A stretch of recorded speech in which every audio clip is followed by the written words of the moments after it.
Hello everyone, welcome. Give me a second here and we'll get started.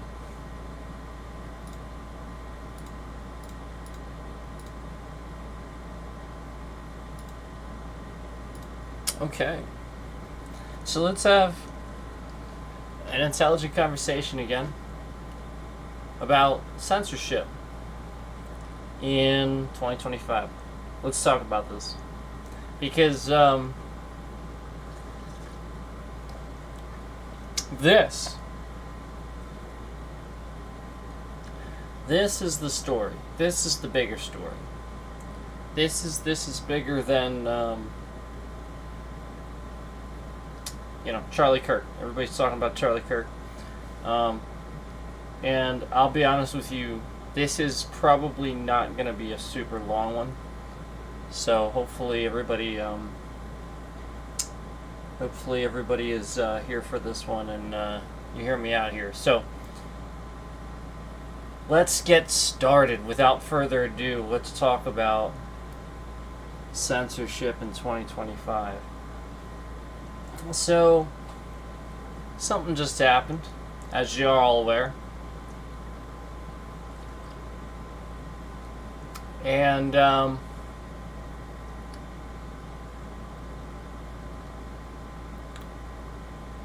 it's something that's been happening.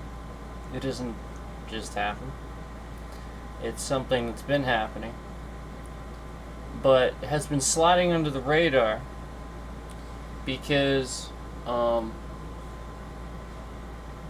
it wasn't happening on a large scale where a lot of people could see it. And of course, that thing is of course we all know what I'm talking about here, and we all know that I am referring to the situation that most recently happened with Jimmy Kimmel. And we know that Stephen Colbert is being forced out as well. We know this. We've talked about this. However,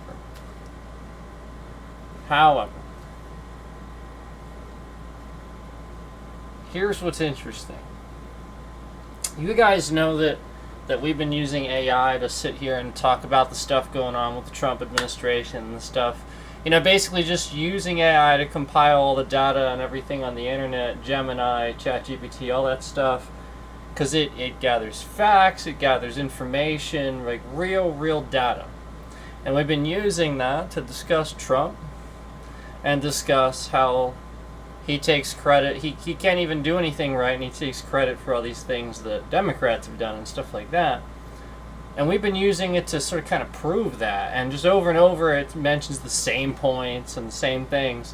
And we have this problem where our stream is disconnected, the bitrate maliciously shifts around. Something happens where it causes an issue for anybody that would be listening to suddenly not be listening, to suddenly not hear what I'm saying as I'm saying that thing. And so the latest that has happened in the public view now, that everybody is starting to kind of see this and see it happen on a bigger scale. Obviously, the latest that has happened is Jimmy Kimmel. Now, this was always happening to me on a small scale so I could see it. It was very easy to track and pay attention to. That's why I always knew it was coming, and why I was like screaming, getting all upset, because I knew this was coming. I knew he was going to attack these people. I listed these names. I listed Colbert. I listed Kimmel. I listed these people as people he hated. I can sit here and deduce what Trump is going to do just because he's so easily predictable, because he's the biggest child in the room. So, with that out of the way, first of all, The assassination, unfortunately, while unfortunate, on Charlie Kirk was a distraction. And I called this before. I said it's going to be a shame when they start taking out their own people for the purposes of distracting you, of distraction methods. We know about distractions. We know about this. But now, this thing with Epstein, all that, it was too big. So something had to happen.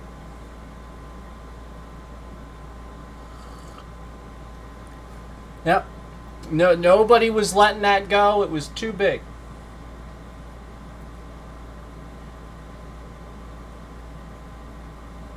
Now, let me ask you a question.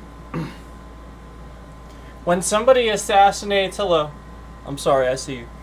When somebody assassinates somebody else, isn't it a bit more obvious that they got some problems? Like other than some dad stuff and being poor. I'm talking like he's not like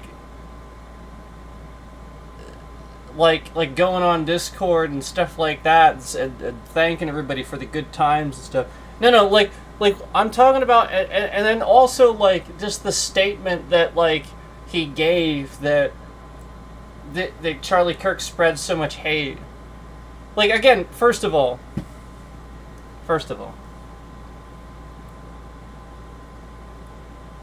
when that other guy assassinated a CEO, right? And he claimed it was for some sort of like, thing because CEOs are terrible, yada yada, whatever. You could just tell. Right? Like, it was obvious. The dude's like, yeah, I did it, and he and like, but like this time it's sort of like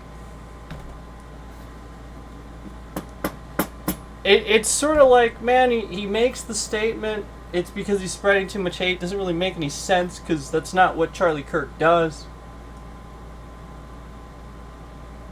Nobody thinks that. And like I even said to you guys, I didn't even know who the hell the guy was until this happened. Now I realize I probably should, but I mean, whatever.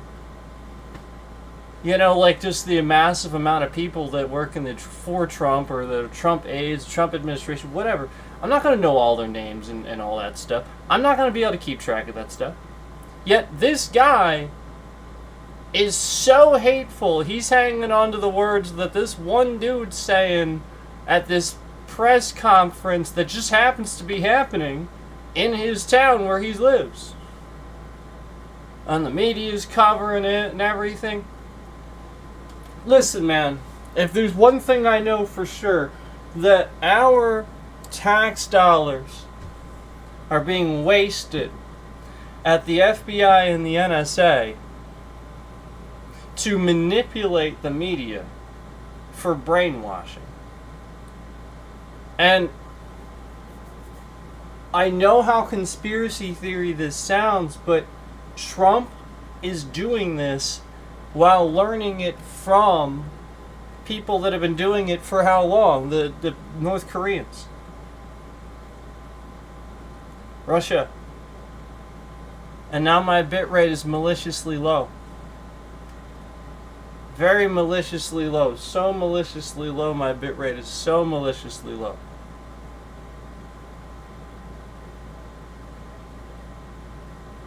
Why is it that I mentioned North Korea? This has been a recurring thing. That they like to do that. So this is what I'm talking about. And I know that YouTube can see that on their side of things. I know certain people that are pen testers that may be watching can see that bit rate, can see what's going on there. You see it. It's stupid low. As soon as I say these things.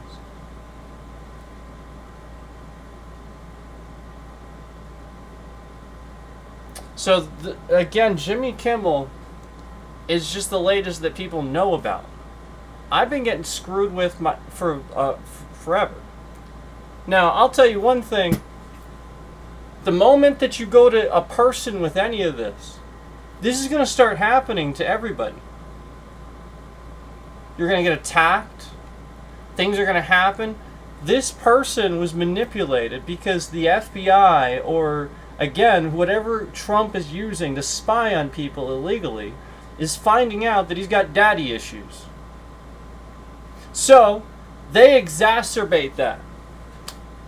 They know Charlie Kirk's coming to town, they exacerbate that.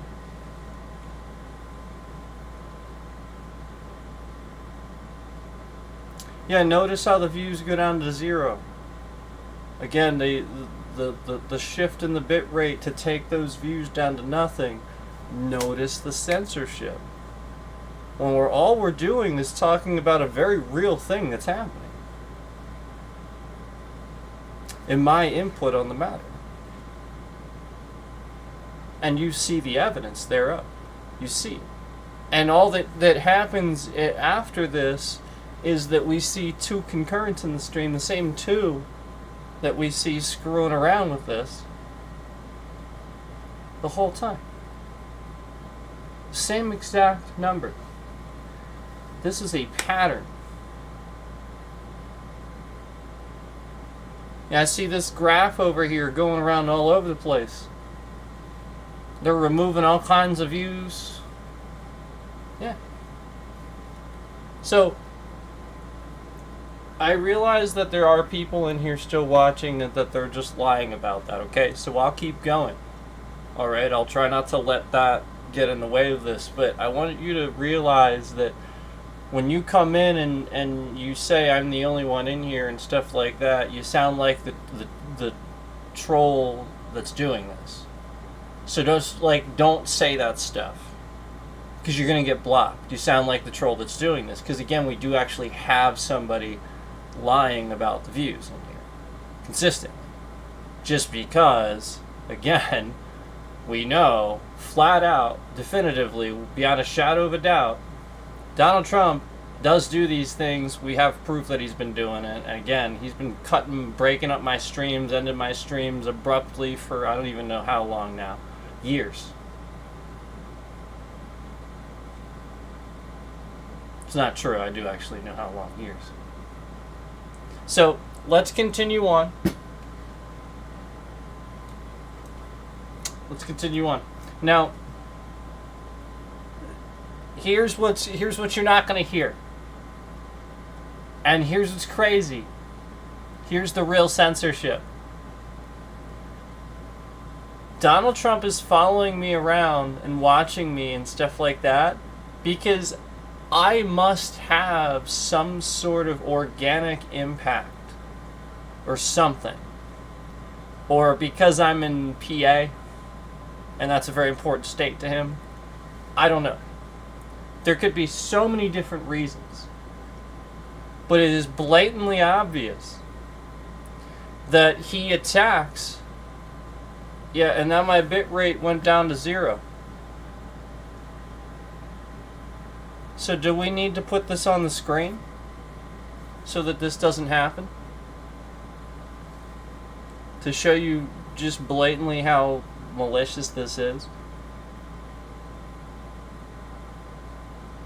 Because, again, I had that on the screen for months.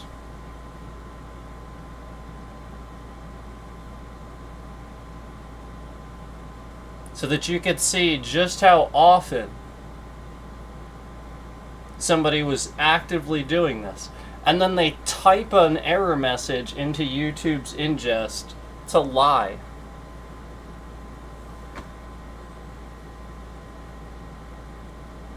Most of the time the error message comes up after it's fixed.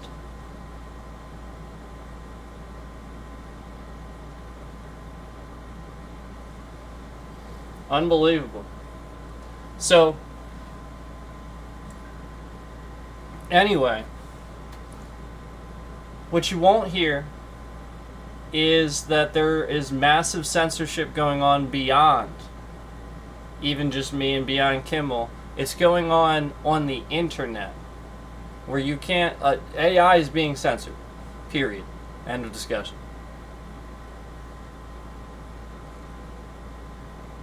And I told you this was going to happen. You know, I warned you that there are things that he's doing, like executive orders and stuff that he's signing, that are just doing the opposite. While he calls it, deregulating, right? It's actually, he's actually lying about that. Deregulating AI? No. What he's doing is he's calling it that so he can go in and restrict misinformation, like basically unlearn misinformation from the AI, so it has no idea what misinformation is. Things like that. So we're going to talk about this, and I probably should put this on the screen to show you how malicious this is. Again, as soon as we saw that, it went down to 0. And again, you see how there's like literally we have 54 views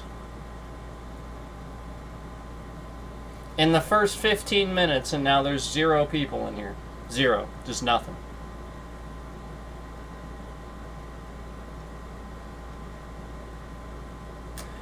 And you're going to try to tell me that the bitrate shifting around and what you just did to the stream right now to mess up my trending so that nobody hears what I'm saying, you're going to try to actually pretend like that doesn't have anything to do with this. You're going to actually say that. You're going to actually try to pretend that it doesn't.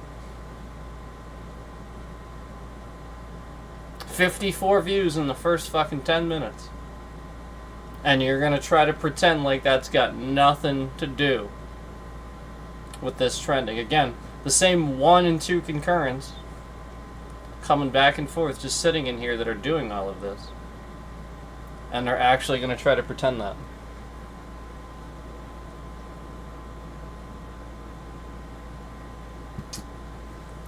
It's truly amazing how stupid you'd have to be. It's truly amazing how stupid you'd actually have to be. We're gonna get to that though too. Yeah, we're gonna get to it. They know because they've been watching my Google results, and they know what I'm gonna talk about. They are. Yeah, and that's the point. That's why they're doing this. They know it's a juicy one. They know that a shitload of people will be in here and they'll be paying attention.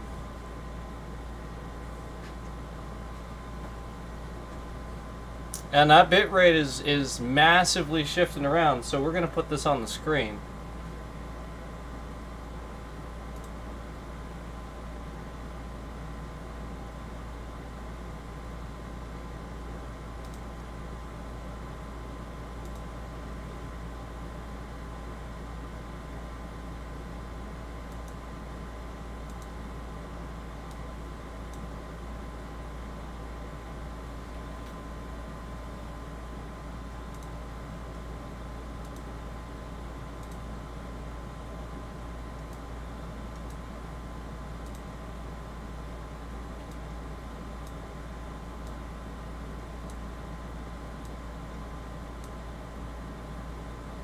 Notice how suddenly it starts fixing itself.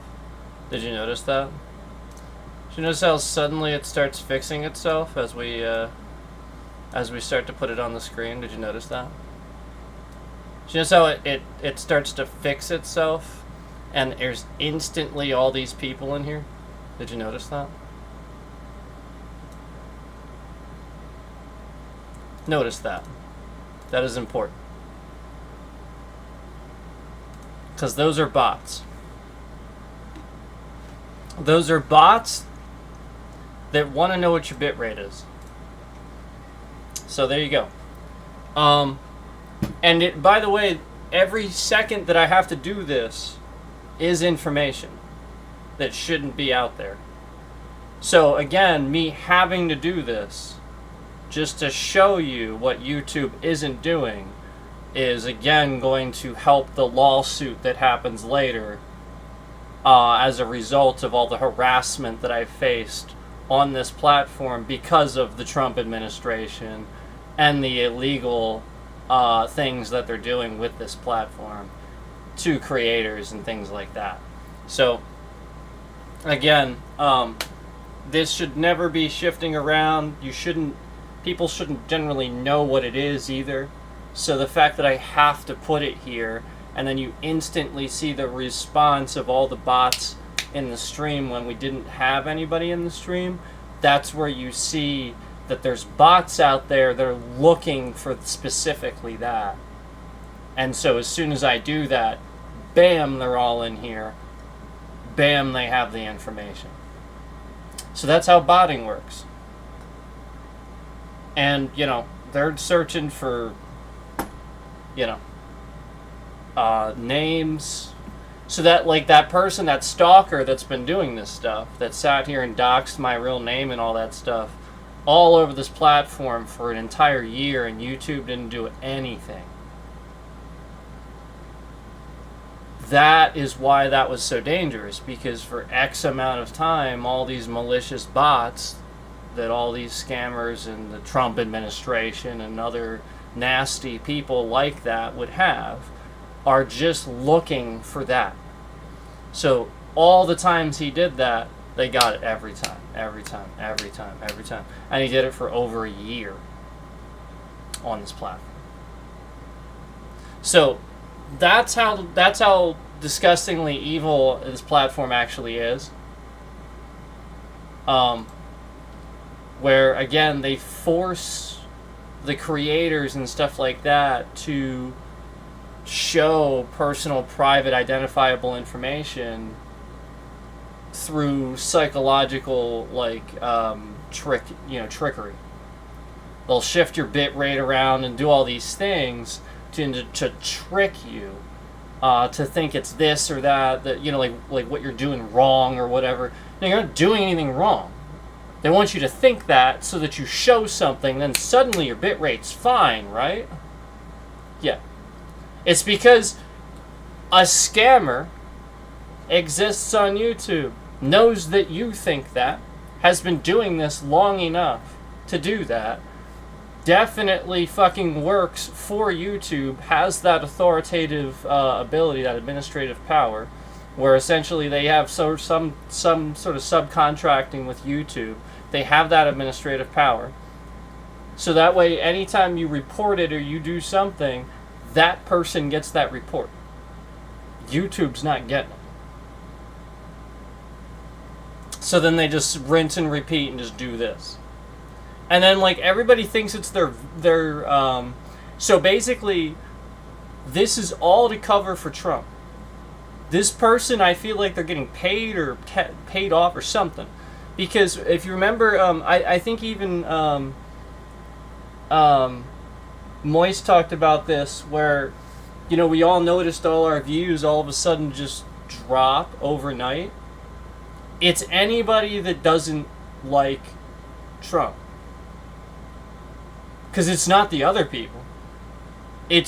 And that's the point. Most people don't. So it was most freaking platforms, most channels, I should say, on this platform. And so basically what happened was this person went in there and because I was saying everything and people were actually looking into it and stuff like that, they went in there and actually lied across the board about everybody. It's just like the day that I started telling everybody and everybody was finding out about this way back, and I started showing my live control room on the screen, and then live they started screwing around with the numbers and really freaking out, right there in front of everybody. Or just all the other times that we've right in front of you had some sort of really big issue where it showed just how unsafe this platform is.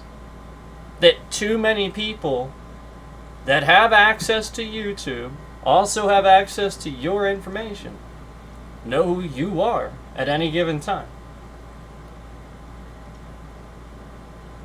You think just because you're a cop, people don't know who you are, you're uploading your body cam stuff? No, they know. That's always been the freaking point, man. So anyway, going back, they've been doing this for a long time, and I could always see it because, for me, you know, I have pretty small numbers compared to a lot of channels, so it was pretty easy to see. So I can understand why some of those other people didn't see it. Now, even way back, what we saw, believe it or not, they did something else across the board. They've done this multiple times. Well, they've done multiple times things across the board just to protect against things I was saying and I was whistleblowing on this platform. I started talking about how my views, I could count how they were removing my views, and my views weren't adding up. And they're basically just slowly removing 20 to 30% of my views, and it was slowly increasing.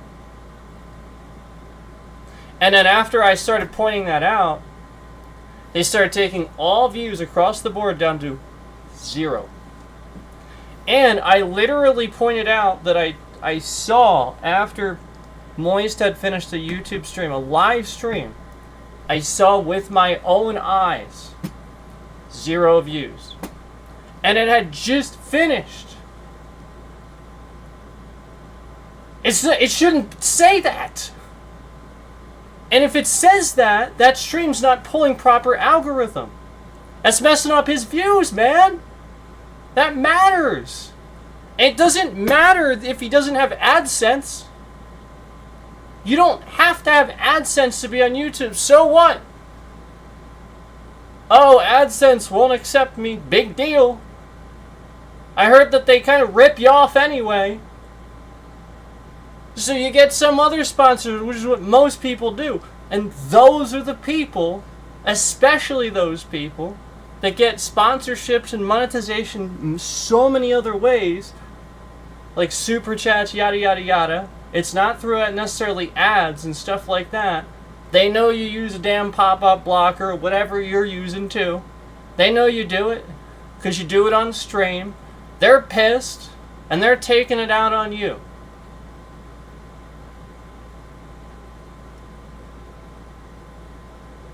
So it's happening on YouTube too. Now here's what they're not going to expect me to say. Here's the other side of it. We're going to get to the other side of it. This is going to be a good segue. I might need more coffee here. Give me a sec.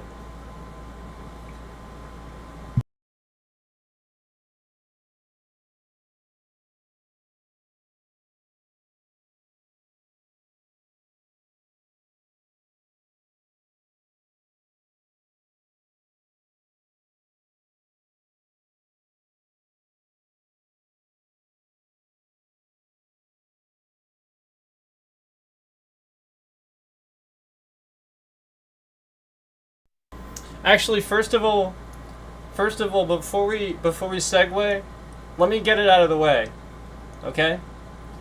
Kimmel didn't say anything that bad. So, again, I had some pretty severe censorship on AI, trying to simply search what the AI thought had just... It had no clue. It had no clue about this, and this is one of the... This is like the biggest. It had no.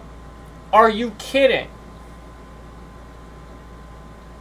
I'm going to show you evidence of that. Okay? But let's do this before we segue. Let's. This is what. Okay. I had to do some BBC. Thanks to BBC, I had to. I'm gonna reference some BBC here, okay? Kimmel, he's a top chat show personality. Since 2003, he's hosted the Oscars 4 times. So again, this guy's highly rated. People like him. So here's what they said. During that show, he spoke about. Now let me first preface this with, when I was hearing about this, I saw some clips, and before I found out about what he said, I thought to myself, as they were panning across the White House, I thought to myself, why are they flying flags at half-mast? I literally thought that to myself. So, let me preface that with, I thought this to myself when simply watching footage of something, okay? Before even finding out that this is what he said. Apparently, during that show, he spoke about flags being flown at half-mast in honor of Kirk, and mocked U.S. President Trump's reaction to the shooting. Okay. Before I read what he said, honestly, again, flags at half-mast means that, like,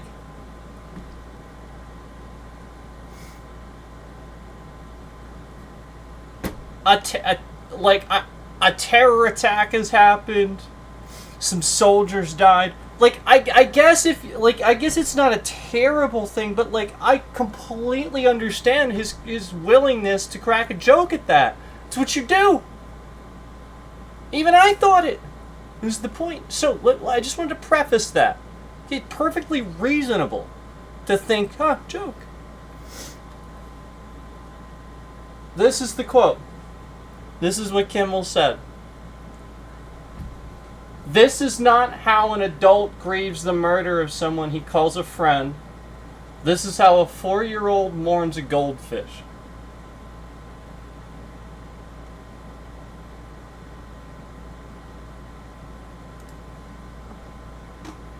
That's what got him that.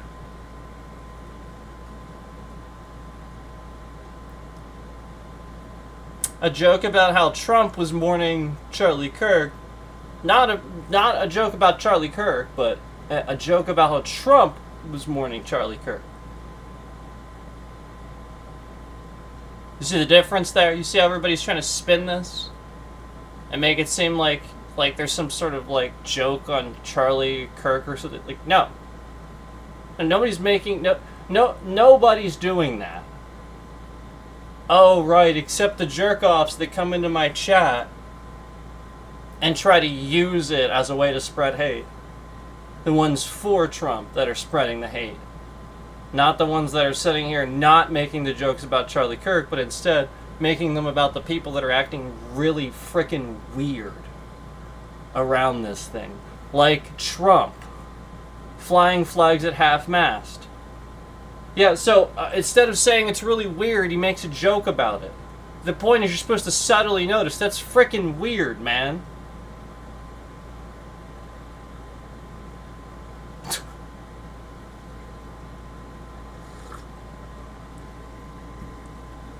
So, I tried to look this up through AI, and it wouldn't give me an answer.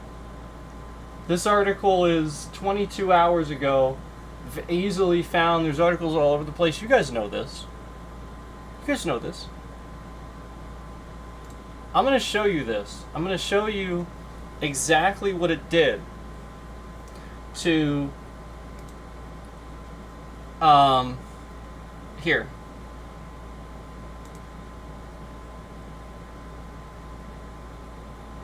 So... First of all, let me first tell you what it... Oh, no, this is later.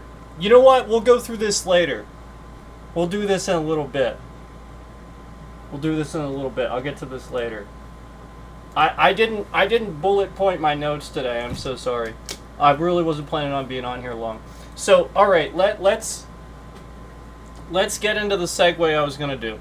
Okay? I didn't forget about that. No worries. Nothing's been forgotten. I didn't take like notes like I normally do. I just kind of went in straight into it. My fault.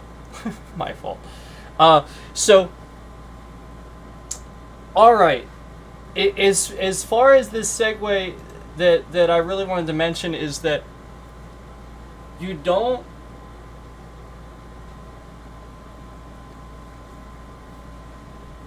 It's the same thing with comedy, with comedians, with companies, businesses, that sort of thing. You don't you separate, or family too. Like dinner time, family gatherings, interactions with your family and your friends. Try to separate everything from your bias on politics.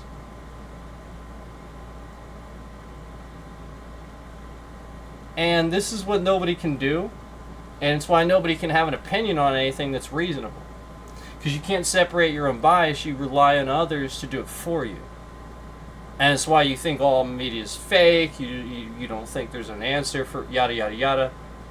So, again, it goes both ways. It goes both ways, it's on both sides. Okay? And this is where I was saying I think that the conservatives would appreciate this, so you should hear me out on this subject. Because it's probably going to actually help both sides. If you're willing to actually hear that. That's the concern that you have to be worried about, that you're not willing to hear the thing that helps both sides. That's very concerning. So, what you should never, ever, ever do in life, period, the intelligent thing that you should never do, is when somebody else, you find out like they're, like let's say somebody or something was really important to you, like, you really liked going to this company, or you really like this artist, or you really like this thing, but now you found out that the CEO of that company, or the artist, or whatever, let's say you don't like Trump and they do, and now you found out.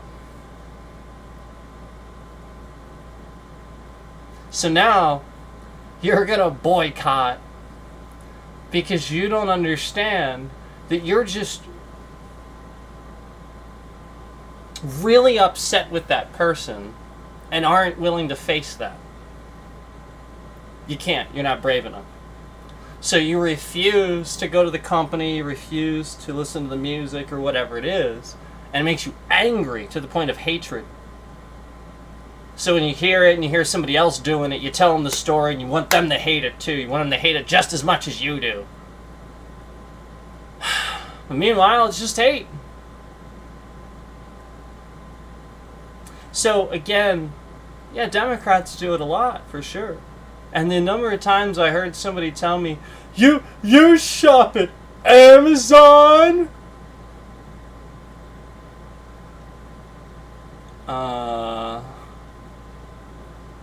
Yeah, I'm sorry? But the CEO makes so much money!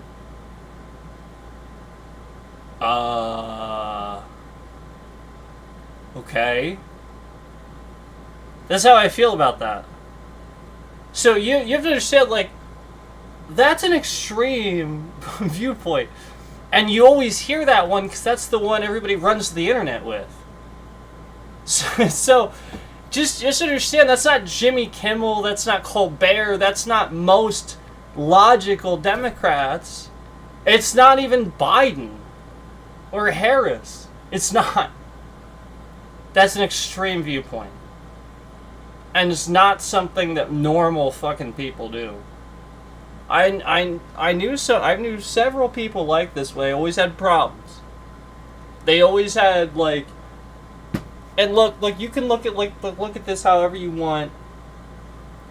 Tattoos are a fad, and it's psychologically a way for the person to put artwork on their body while also enjoying the masochism of it. Like let's be honest, okay? Like I don't hate or dislike anybody with tattoos or anything like that, but a psychiatrist and an intelligent person is going to look at somebody with a million tattoos and piercings and stuff like that and think about the hours that you sat there and did that, and infections you got, and like just all these things that you did just for these things that cover your body. You know, the pain, just completely illogical. All to stain your skin and put some things in some holes to hang on your person. Huh? Oh, right, it looks cool and you get to take it off and tons at the airport and shit like that. I like, again, it's a fad. It's something that regular adults can't recognize, and as soon as they have kids that get old enough, they will immediately start taking all the piercings out and try to get their tattoos removed. Guarantee it. If you're responsible. Most of you probably will. You'll probably start doing that stuff. You'll probably be like, crap, why did I do this? Unless you have a profession that you're going into where that helps, like metal or something like that, you know, like you're a musician or something. That's a little different.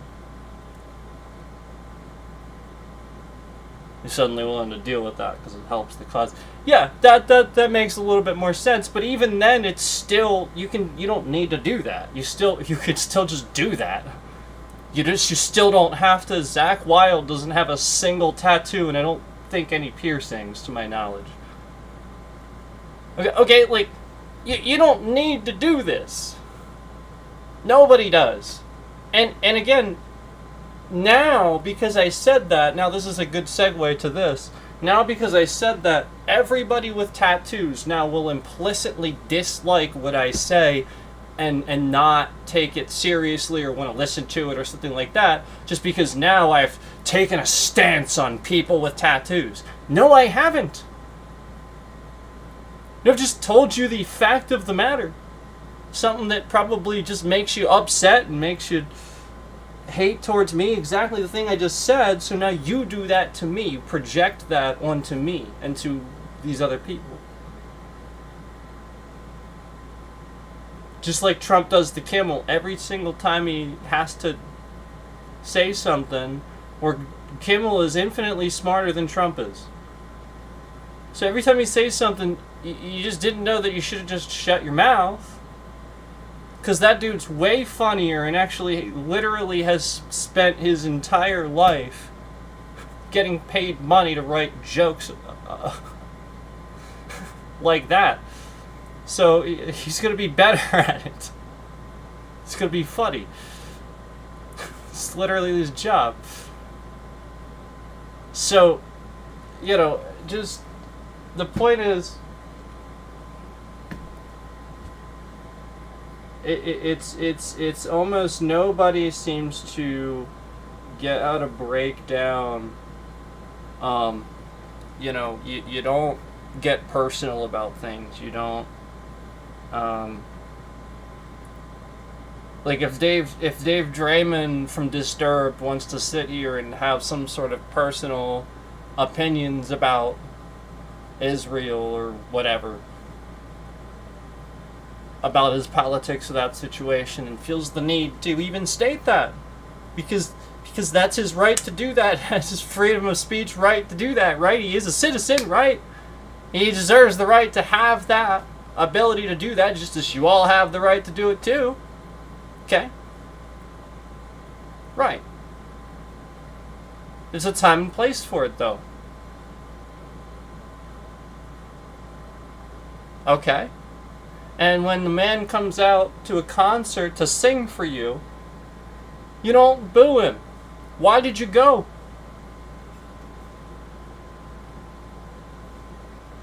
It's like the people that went to a Nickelback show a while back and like threw rocks at Nickelback. Like I'd be sitting there getting like camera footage and stuff like that, trying to figure out, who threw that shit, because that could seriously injure somebody. That's messed up. Who the hell does something like this? You go to these shows just to hate? No. Damn it, no. No.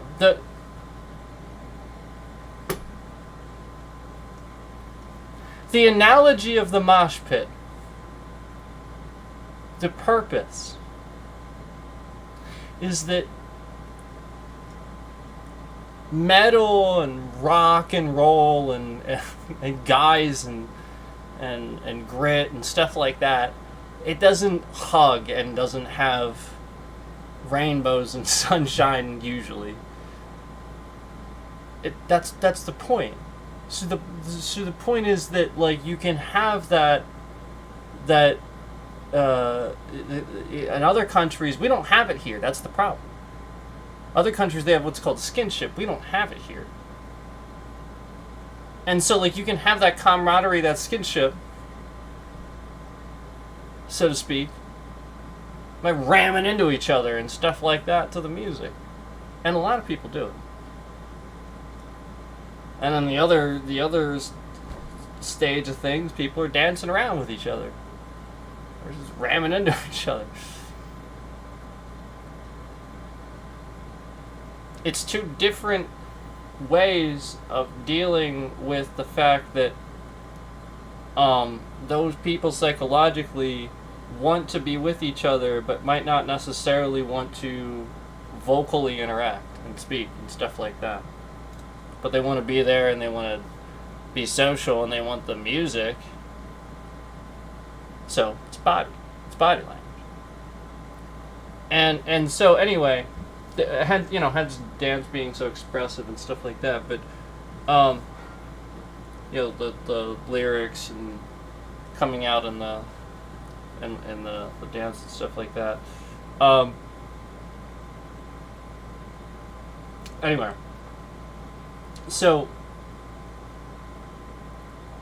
we had 50 some views in the first 10 minutes. And then as soon as that bit rate, remember, as soon as I put it on the screen, it hasn't moved. Yep. But in the first 10 minutes, we had 50 some views. First 10 minutes. And now we're almost an hour in. Just under an hour in, and we're only around 80 something views.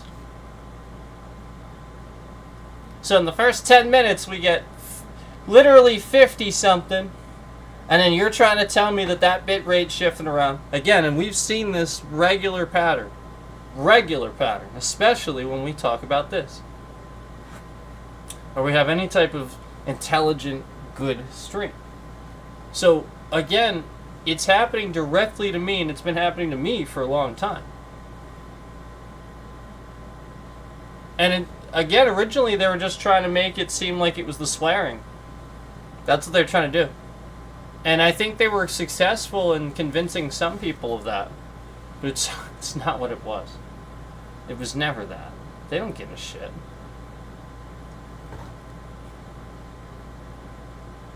It's never that. They would think they would probably promote it and think it's super funny if you were doing it against, like, Biden or something like that. This is what you have to realize. And again, the concurrence match what I've said. We have not seen anything above 2 concurrence. Like, at all. We have not. So, again, it is a lie. And as I do things to slowly prove it and document it, what I had started doing was I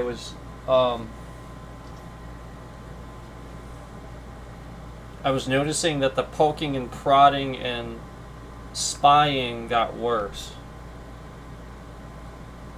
Where the more I would do things to try to document and record the evidence of what was happening, the more they would do things to, like literally, like monitor my my daily habits and stuff like that. And you know, imagine trying to tell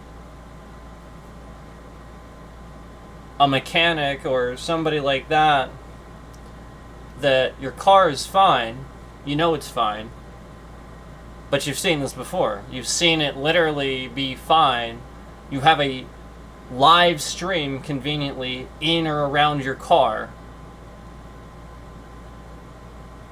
And then all of a sudden, and specifically, you know, you're somebody that doesn't like Trump, and this has been happening all around you mentioning things like that. And, you know, all of a sudden, all at once, all these systems start going on and off in your car. Just all these different lights and all at once.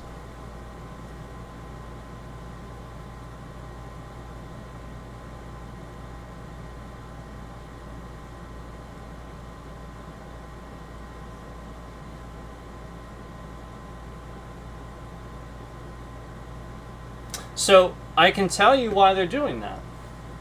Because the mechanic is so fucking stupid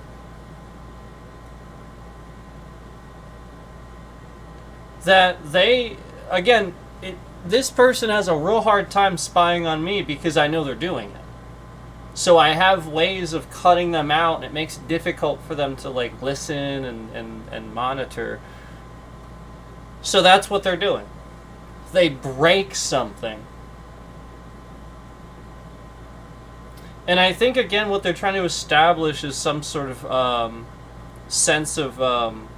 so, like, with me, they don't know how much, you know, how much you're worth or something. They tried to go and monitor through to IRS, taxes. They are sitting here trying to figure out how much people are worth so that they know how much they have to break to financially cripple you. That's what they're trying to do. Because they know that that's what causes people to argue and stuff like that. And remember, the kid who assassinated Kirk, yep, he couldn't even afford a lawyer. That was the whole point. They did, in fact, find him indigent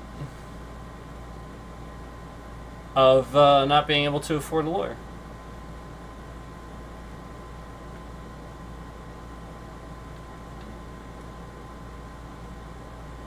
So, you know, like, there's only so many times where it's a random issue that doesn't make any sense. Somebody else goes, yeah, like, that's kind of weird that randomly happened too. Oh, well. And then another one happens that doesn't make any sense. It's a random issue that doesn't make any sense. And they're like, yeah, that's kind of weird that happened too. Oh, well, let's just fix it. And then another one happens that's random and it doesn't make any sense. And then they learned that nobody's going to notice these patterns because they're all fucking stupid. So now what they start doing is just turning everything on and off, on and off, on and off, on and off, on and off. Because they realized that every idiot out here has no clue what's going on. They're just literally going to look at that as, wow, that's a sucky car. Man, that thing is awful. That's what the mechanics do. They just make fun of the vehicle instead of trying to figure out what's happening. I've heard them doing it. They literally will make fun of the vehicle. They will trash talk the brand. I've heard them doing it. I have spoken to a mechanic about how, oh yeah, you should get all this kind of brand of car and stuff like they actually try to do that to you. It's like, no, that's not your job. Your job is to tell people that if they take care of a car, really it shouldn't matter what brand you have. As long as you take care of it, you're taking care of it. That's what you should tell them. Just like I'll sit here and tell you to build a PC. And I don't sit here and tell you that any particular brand is any necessarily better than any other. I mean, there's some that are just really crap. Sure, there's some bottom of the barrel. But for the most part, yeah, it's like, you know, parts and certain parts where like this line of card or this line of board was better than this one. You know, and stuff like that. Just like with cars. And just like with PCs and cars and stuff it's very similar. Even if you had something bad, as long as you take care of it and you always have somebody looking at it, that random shit that just all of a sudden piling up ain't gonna happen. That's happening because somebody's doing it, is monitoring you, and wants the reaction.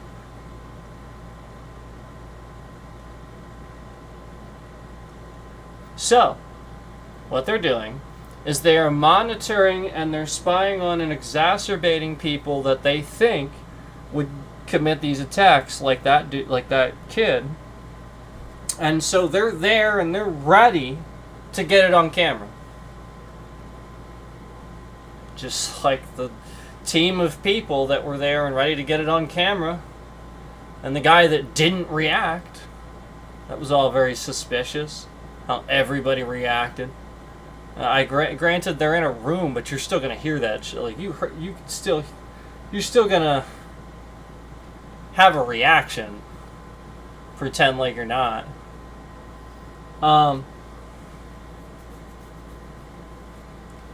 So, you know, it's the sort of thing where I can tell that they're doing this to certain people. Again, the people that they think would absolutely do these attacks and stuff like that are capable of it, exhibit those behaviors or whatever, and so they just and so, like, you know, they're there and they're ready to pin it on that person because they know who did it.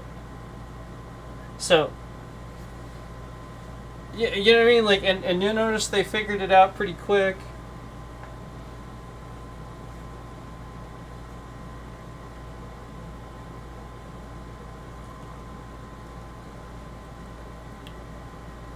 They figured it out pretty quick.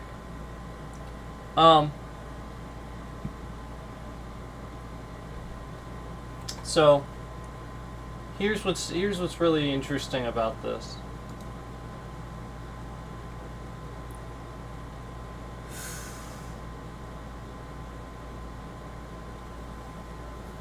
Okay, so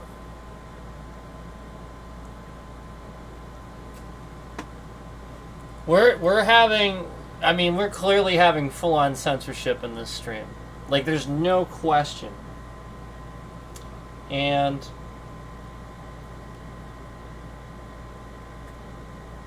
again, we've seen, I've confirmed with real people that they'll come in the stream, and sometimes they'll actually have things on the stream that says, like, you can't view this stream or something like that. It actually, like, kicks them out of the stream and stuff like that. We're talking about, like, lying, like Trump does, like stuff that's, like, right in line with stuff that he does.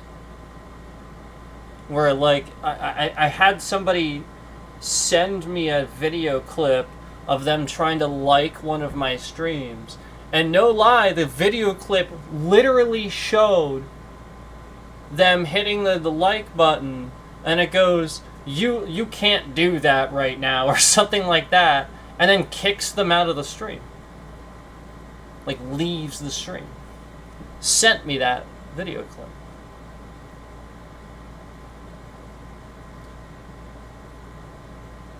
You kidding me? And then, after this person proceeded to start helping me with these things, started getting attacked and noticed that their views started going down. And they started having all these problems too.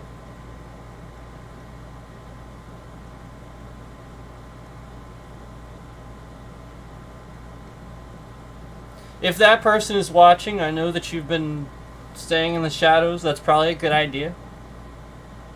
I want you to know that here's what's crazy. Your channel doesn't show up anymore. They're hiding you. And I think that's what they're doing to me, too. I had to look you up. You're not on my subscription list, even though I'm subscribed. And again, we're talking about somebody, like, I had to look him up, search his channel name. I did finally, I tried to type in, like, part of it, and it wouldn't even come up. I had to type the whole thing exactly as it is, and finally it came up. Yeah. And it's not even on my subscriptions list. You're not on there anymore. So I went to your page after looking up finally, and no lie, yep, still subscribed, like nothing happened.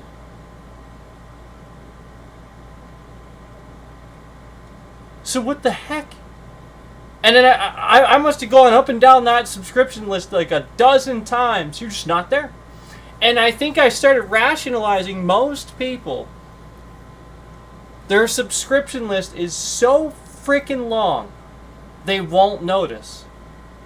Like if it's somebody that's being censored or just taken off there, even though you're still subscribed to them, you won't really notice they're not there. Because your subscription list is so freaking long, you just won't think about it anymore. You'll have moved on to the next thing, you know. Notice the views, the concurrents that are still just 1, 2, 1, 2. Now, before this was happening, we saw 5, 4, 3, 11, 8, 4, 12, 7. We saw all these different numbers for the amount of people that were in here at one given time. And yet, ever since the bitrate was maliciously shifting around, forcing me to have to put it on the screen, we've seen next to nothing.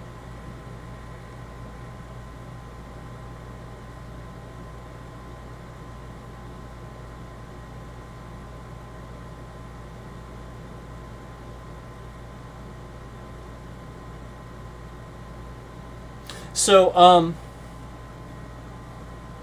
yeah. This is pretty interesting.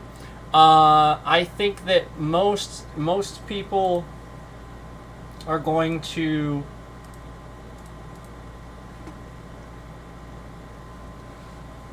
again want to latch onto this endless concept of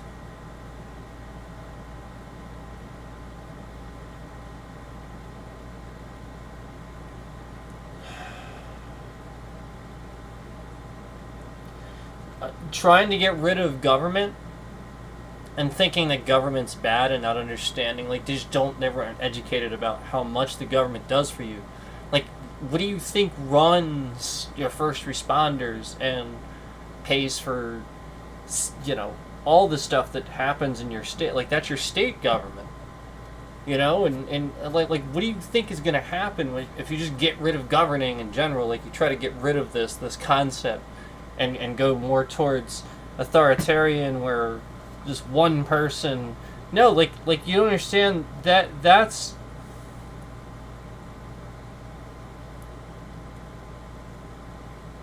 again, it's lying. It's if that person, that one person doesn't like what's being said, they're just going to force people, just like you see now where he's removing Kimmel and stuff like that just for saying things that they didn't like.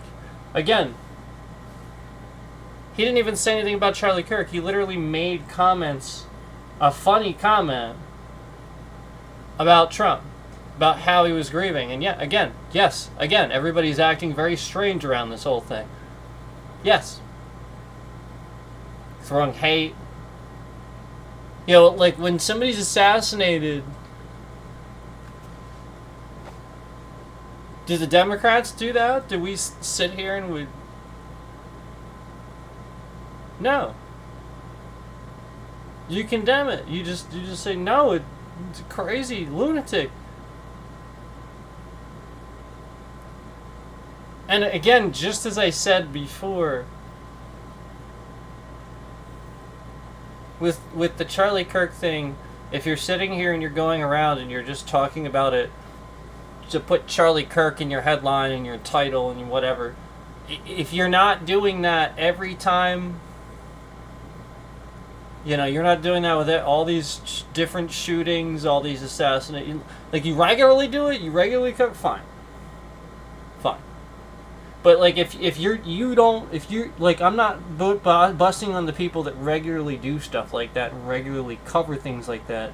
It's mainly just, again, anybody that's sitting there and suddenly wants to talk about this just so that they can get views from putting that name. And because remember, I sat here and tried not to say it, and then everybody's coming in my chat and stuff like that. So it's the sort of thing where, okay, if your community wants you to, that's a little bit different, but that's not the case with some of these people. You know, flat out, they can't wait to get on there and just talk about this and use it as a point. And then at the same time, you have people, again, that were coming. I was just playing video games and hadn't even heard that he had died yet. They'd just been shot. And I was just doing a stream. And people are, like, coming in my chat, trying to, like, he's like, oh, it's sick, it's so sick, all the hate, it's sick from the other side, it's sick. And it's like, it just happened. And yeah, then we had the bitrate shifting around. They sat here and hacked the stream software to try to abruptly end the stream.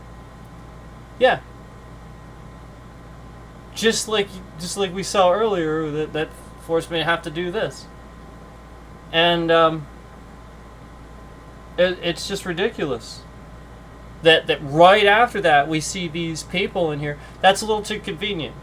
That, to me, again, that sounds exactly like the type of FBI, just like before, where we had an FBI that existed a while ago that used to do crap like this. That would sit here and get racial groups to, like, pit against each other and stuff like that. They would literally just cause racism. People were the whole point is people were starting to see that, yeah, racism's bad, we shouldn't do that to people and stuff like that. And then the FBI came in and started getting people all mad at the Black Panthers movement and stuff like that. Like, they caused the death of Malcolm X, probably. And Martin Luther King and stuff like that. Like, they did that. And so, like, the point is, we're seeing that type of corruption come back.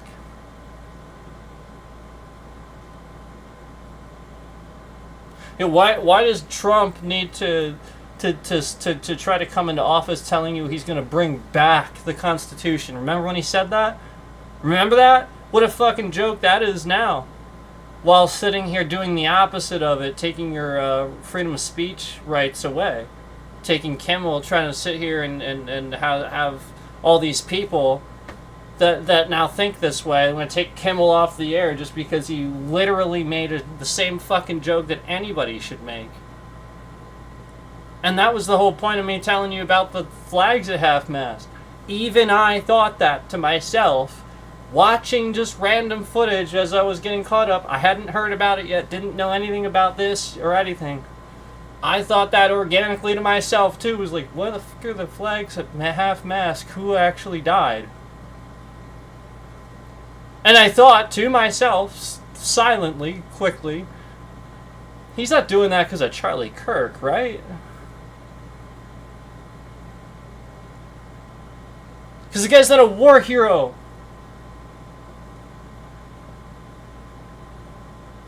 He just worked for the Trump administration. He was like an aide, right? Do you even know what this guy did? I sure as hell don't. I didn't even know his name until somebody shot at him. This is the point. He spreads too much hate? That's the reason the kid gave? No, even he doesn't fucking believe that. Nobody knew who the fuck Charlie Kirk was. Nobody gave a shit. spreading too much hate.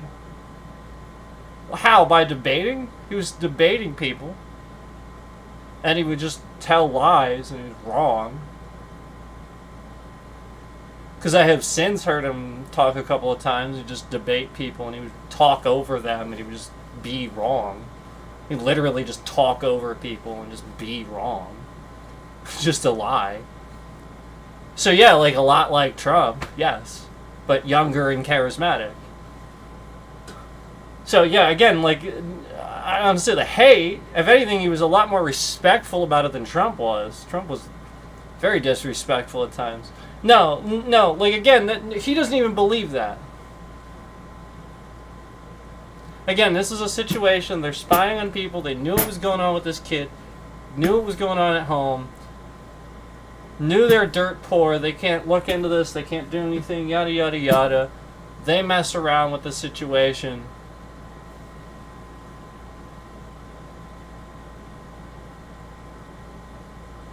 You know, they get this kid like right when he's really mad, he's like, you know.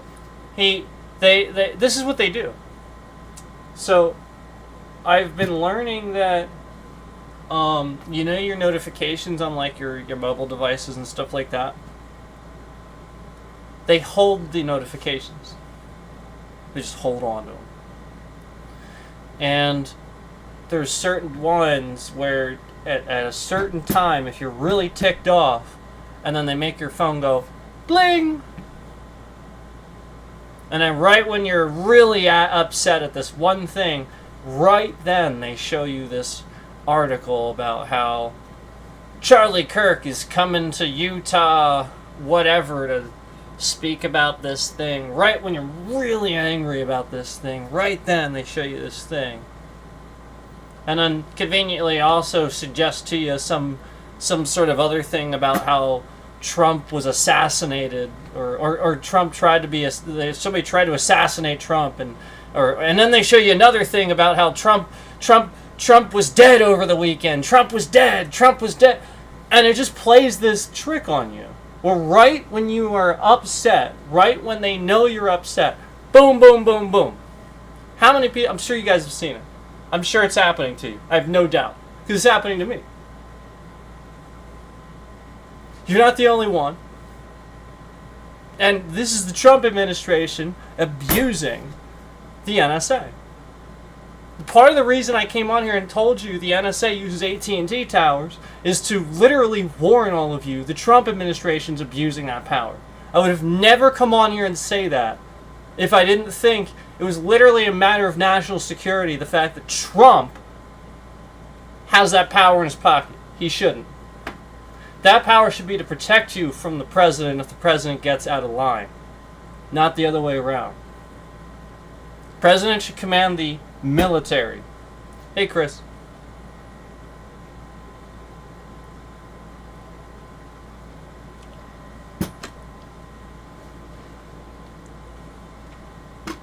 I appreciate you, man.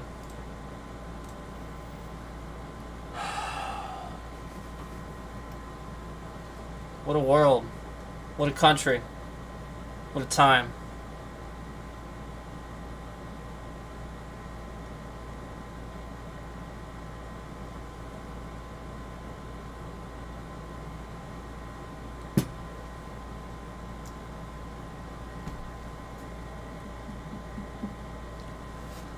Does anybody have a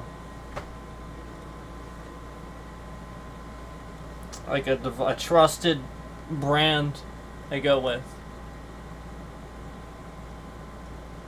A Samsung or LG or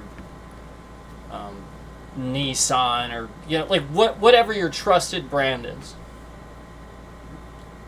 Yeah, I mentioned a car because I didn't want to limit it to just like tech products. Automobile too, whatever. And I'm sure you all have your favorites, right? Everybody has their favorites. This is because this is soon to be information and should have been stuff that the Trump administration should be warning you about. I shouldn't have to do this. This is information you should start keeping to yourself. heading into the future, heading into should have been happening years ago, and we didn't know. This is being weaponized. It's crazy, but it is. And it's the thing I've been tracking, I've been telling you all about with the cell phone. Where they've been making AT&T look bad. Well, the reason they can do it is because they're the fucking NSA. And it's their towers. Not really, it's AT&T's, but they're the NSA, they're allowed to do illegal things. So, this is what happens is you have abuse of power, and again, if you let that information leak out where you know what your favorite product is, like let's say it's this or this or this. Okay, so we obviously know that Asian mobile phones, yeah. So we obviously know what it is for me. I don't need to say it. Okay. And this is because I came on here. I'll tell you why. I'll tell you why. They found out because I came on here and I was talking about stuff K-pop, because that company's Korean-based, so South Korean-based. So I was targeted originally, I think, because of that. Was because of me admitting to liking that and having such a pull with that type of a community where I also was so embedded in, and music was such a part of my life growing up, and I clearly a musician and have been doing it for a long time and stuff like that. So, I was speaking for the culture and the music. It's not what people think, and then they're really slamming it a lot of times. And so, I got attacked even just with that. So you have to realize even just that is enough for them to, if they find out now, suddenly have a bunch of devices that are also South Korean based. Now all they got to do is find out what those devices are, and they can start sending backwards updates to those devices to start having all these problems. So a lot of why I came on here a lot of those times and I was saying those things was to see what would happen, but the problem is that other things then started happening around those, where it wasn't just those things, it was branching out, where it was obvious it wasn't just this one person. It was like so many. That's why you see all of those concurrents jolt up in here sometimes, because they have those bots ready to listen, ready to be in there for that data. So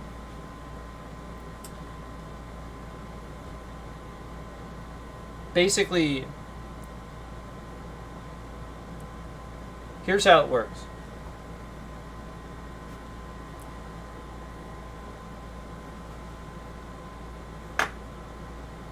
They can't get your data. They need this or this or this. However,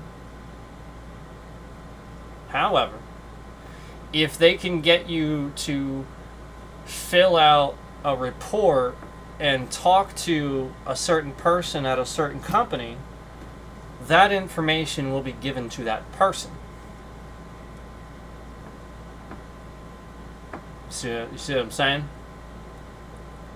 So they figure out ways they can monitor you, but they figure out ways to get things to happen on purpose, just to get you to call those companies, contact those companies, yada yada yada. They monitor you, or what's worse that you don't know about a lot of times is they're actually monitoring the person on the other end.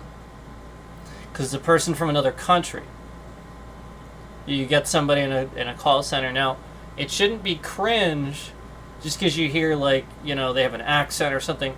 That's not the cringe part. Because that's fine. There's nothing wrong with that. No, the cringe part is if it's in a country that doesn't have sanctions, restrictions, that sort of thing, where we know exactly what's going on and what they're telling their people, we don't know. You know what I mean? Like, it's the sort of thing where you should never, ever be allowed to outsource to a company like that, where it takes all these customers' data and could possibly use it for malicious things. So, like, you know, you suddenly get somebody in a call center in, let's say, India or something like that, where they know they lie to their people all the time and stuff. Yeah. You don't know if the person doing that call center job is just a scammer when they leave that job. They go to their other office where it's illegitimate after they leave their first one, because it doesn't pay very good. So, and that is happening. That is. It is. And that's how they're leaking the data. You know, that person on that call gets all that data, goes to their second scam call. Maybe they don't even know it's a scam center. Maybe they're being fooled. And the reason that they're being fooled is because the scammer is trying to scam them knows they work for this company that's legitimate, and then they get data, so they're going to try to fool them and scam them into thinking, wow, they have this cushy another job that if you help them ramp them up and stuff like that, they'll get paid more, and it's just a scam, and they get fooled into it, and by the time they find out, it's too late. It's bad.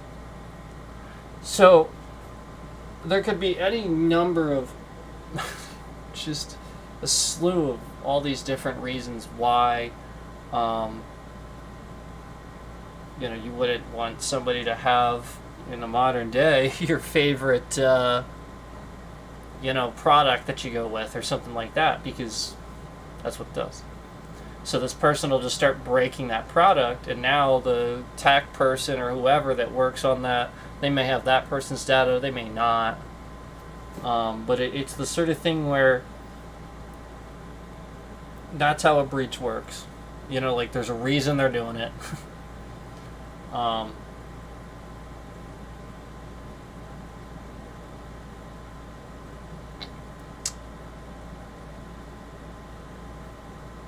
I will tell you that,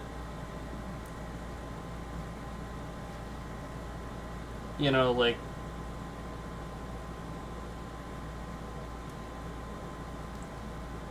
if you want to look at this from a terrorist, like, terrorizing standpoint, it would be the sort of thing where you would look at it like this. You would look at it like, well, this person knows causing these specific problems sabotages the device. And then they know that essentially causing, you know, being a saboteur of that device, that's going to cause this chain reaction of events.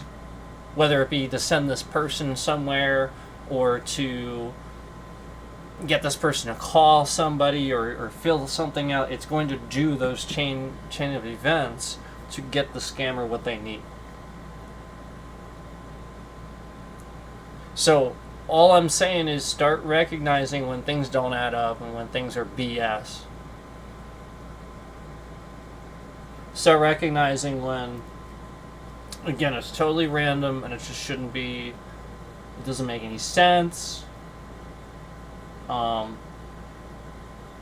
just give a simple, quick answer for anything anymore. Do an investigation. Look into it. Use your head. Yeah, if there's even the slightest bit of doubt, you shouldn't dismiss it. Shouldn't. Especially when you know it's starting to happen more and more and more. You see this pattern.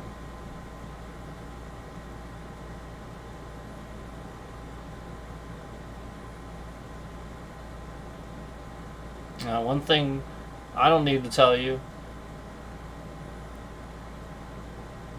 is that you know full well, on, off, on, off. I don't need to tell you. I don't need to finish the statement. Now suddenly you have maybe 1, 2, 3, 4, 5 different, 6 different systems doing that.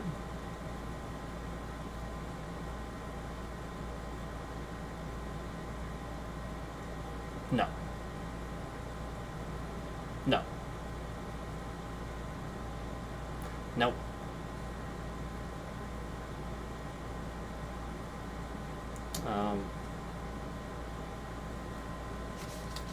It's just like when you have an engine light over and over and over and over and over, and conveniently, as you take it in to the mechanic, it goes out.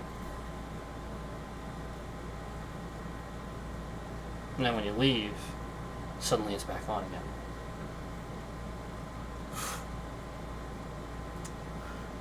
That's a pattern. Notice that pattern.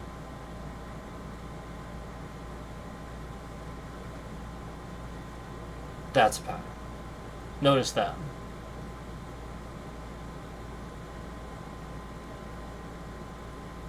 Yeah, that'd be like if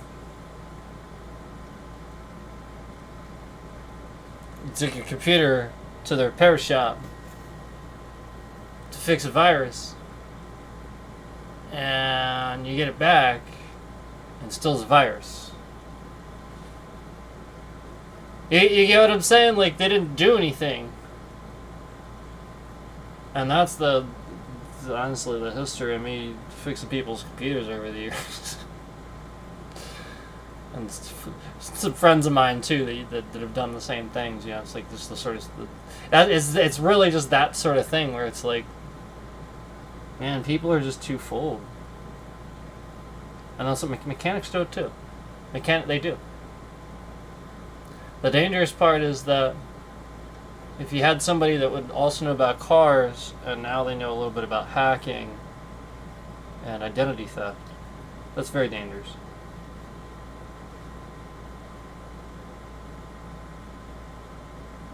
Just like I talked about with people that work at jobs and have people's personal, private, identifiable information readily available every single day that they're on the job, what they're actually doing with that.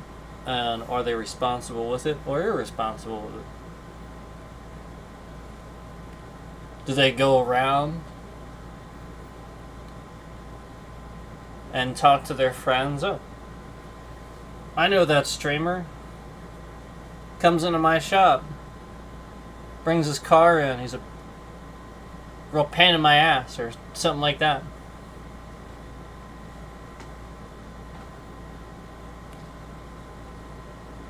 You get what I'm saying? How somebody would do that. Who knows the multitude of situations.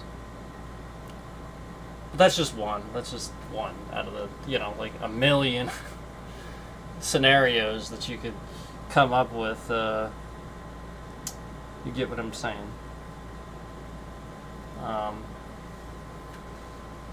It's dangerous.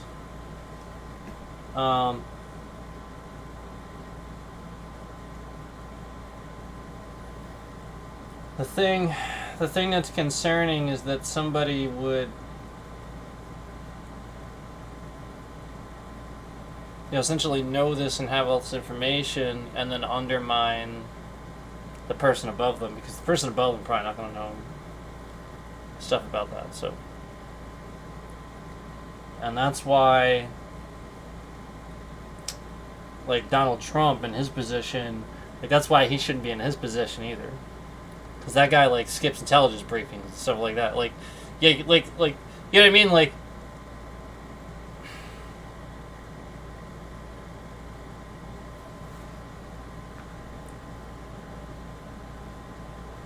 It's somebody that's very easy to convince and manipulate if you know how they think. That's it. So they will just convince them of this and it'll go away and they won't think it's real. Anyway, Chris, how you doing, man?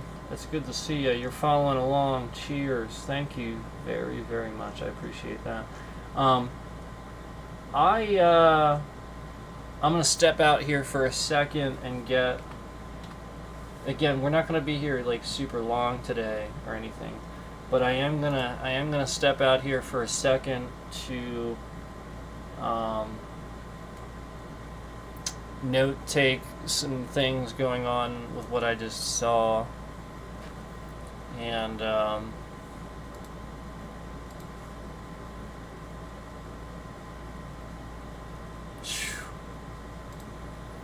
yeah, that even the data to refresh this thing, like it's you can tell somebody's like flooding data into that little concurrent counter. It's so sad when they're sitting here trying to call censorship. It's so sad. But let me step out here for a minute and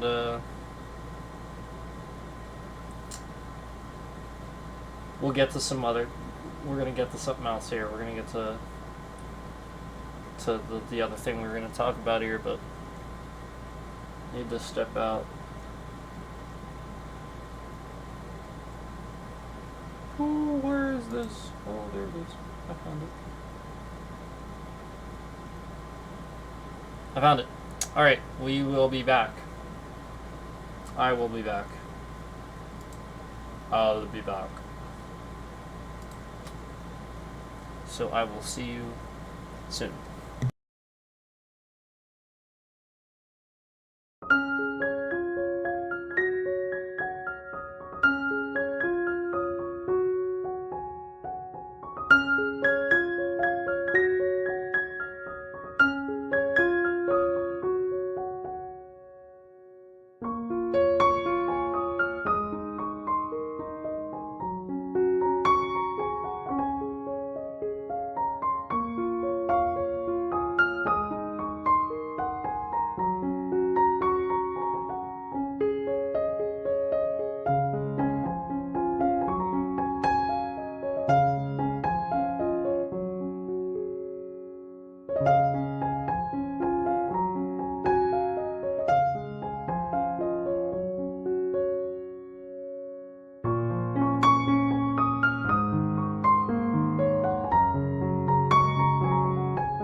Okay, hello. What's up? So I can't.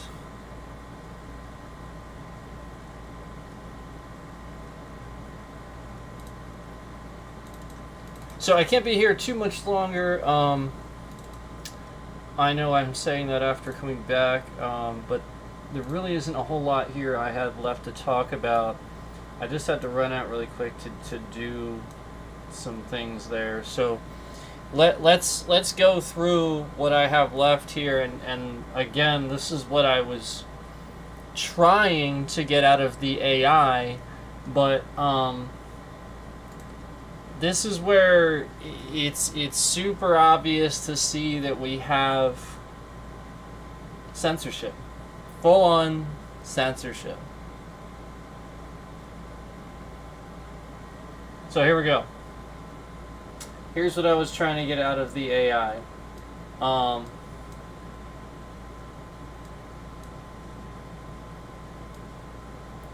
So basically,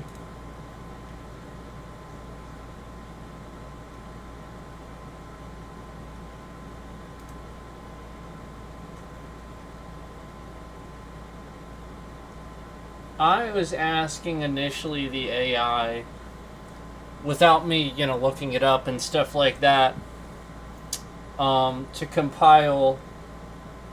Now I always go and look it up to make sure after the fact, but I wanted to see what it would say, as we normally do. We talk about that, and most of the time it agrees. Like it agrees. Yeah, you did the research right and stuff like that, and that's sort of kind of what we've been seeing, and that's why we're getting censored. So what we've been seeing lately is we've been seeing this thing where I ask it a question, and it doesn't really answer the question. It just gives me a bunch of articles, thus defeating the purpose of AI. Is it supposed to give you a bunch of articles? Like, I can just search Google for that. What the fuck? It's AI. So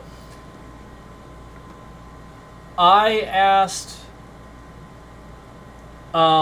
the AI to give me the exact quote that got Kimmel taken off the air.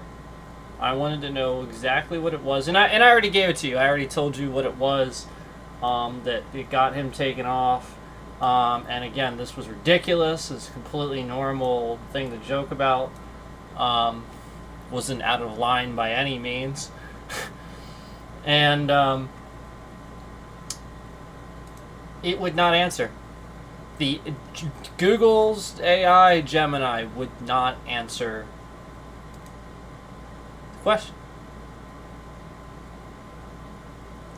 And then I asked ChatGPT. Now, if you remember, ChatGPT was the one that would always answer previously, and would essentially sit here, and we would use that to compile all the times Trump literally sat here and lied, and took credit for all these different things that all these different things that Democrats actually did.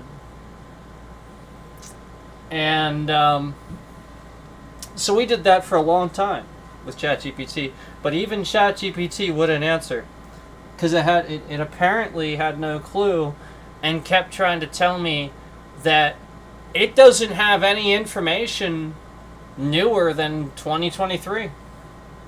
It has no idea what has happened after 2023. It actually told me that. Because I kept trying to find out why it couldn't answer a very basic question of something I can find all over the internet. Of why Kimmel was removed. It's like Kimmel wasn't removed. It was never taken off the air. He was never taken off the air. What are you talking about? It kept saying that. So did Gemini.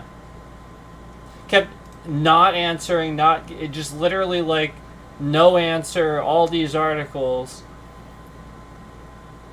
Oh, here's the top web results for exploring this topic. No answer. Okay. Interesting. And again,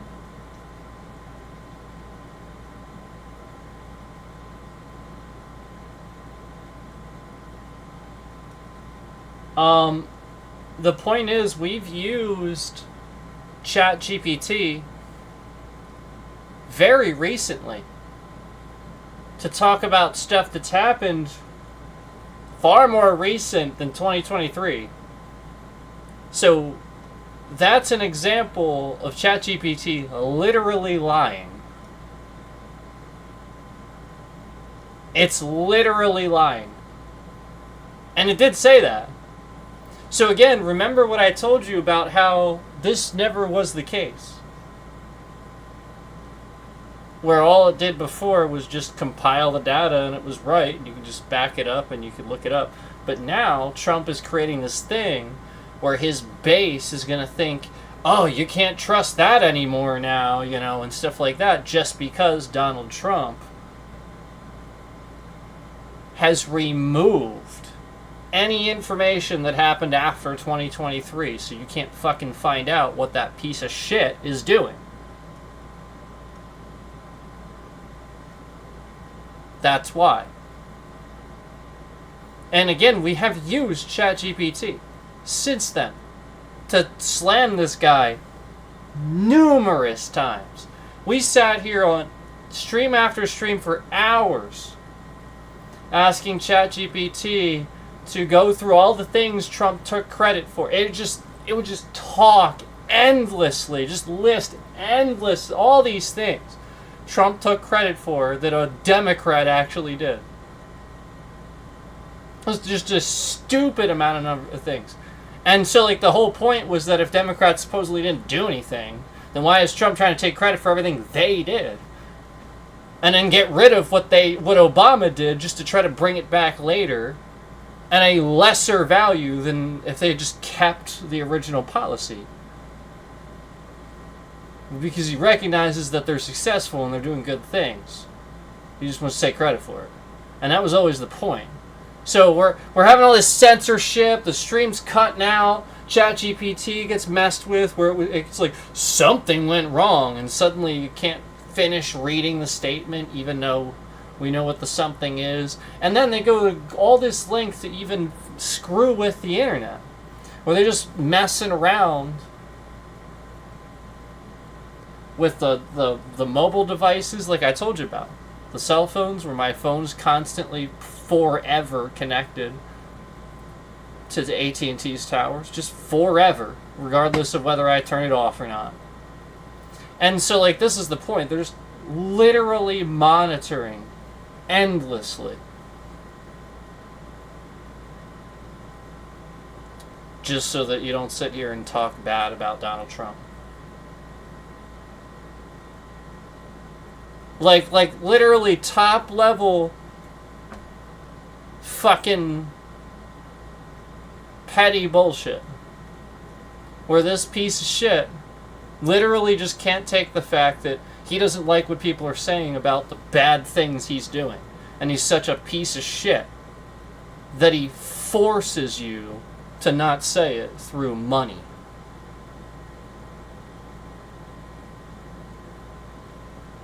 Yeah, that's a piece of shit.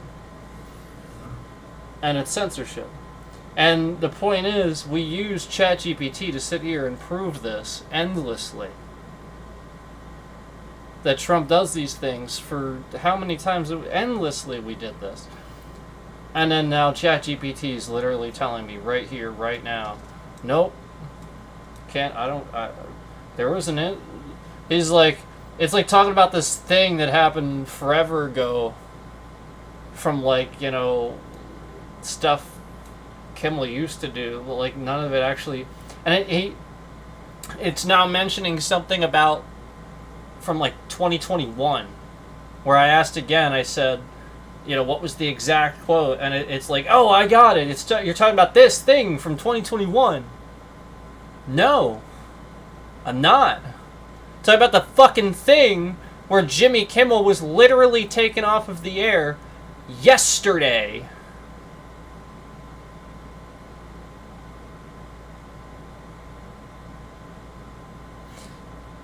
Free speech doesn't extend in the workplace.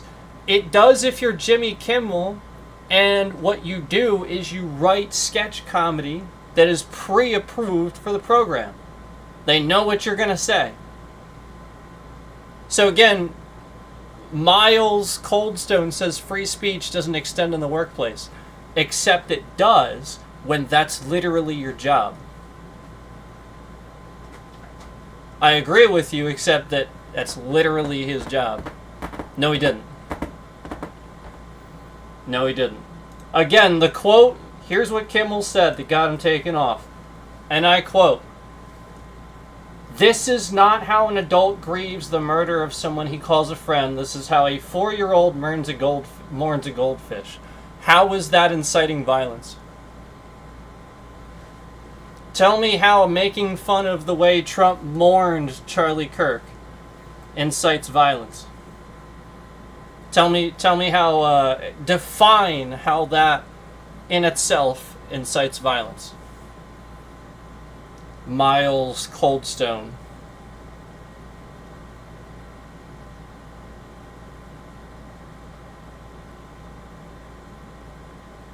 Blatant lie saying guy was MAGA? What are you talking about?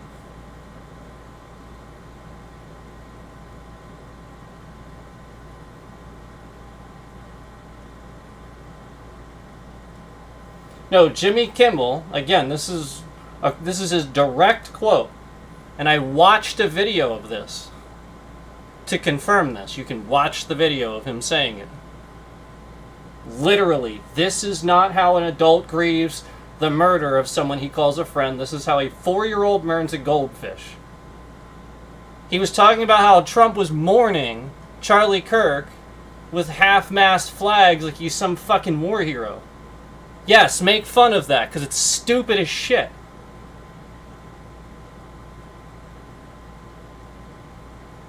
No, the MAGA line was in it? Quote the MAGA line.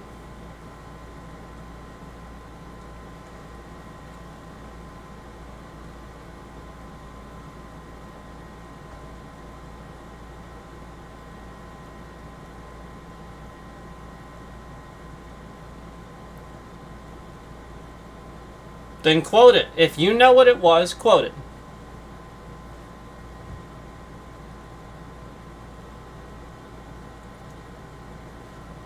He said Tyler was... Again, what are you talking about? You're sitting here and you're grasping. You're trying super hard to convince the people watching this stream that again, none of this it should be said, and it's super terrible. Again, Jimmy Kimmel can say whatever the fuck he wants on his own show. He has a script, it's pre-approved. He's a comedian, we expect it. You came in here trying to convince us of anything.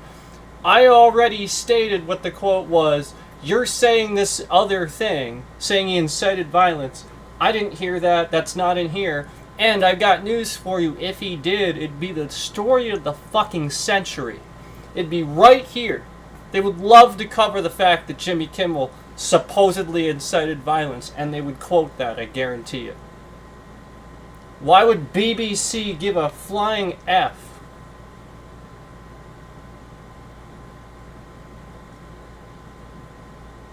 First Amendment is not in workplace.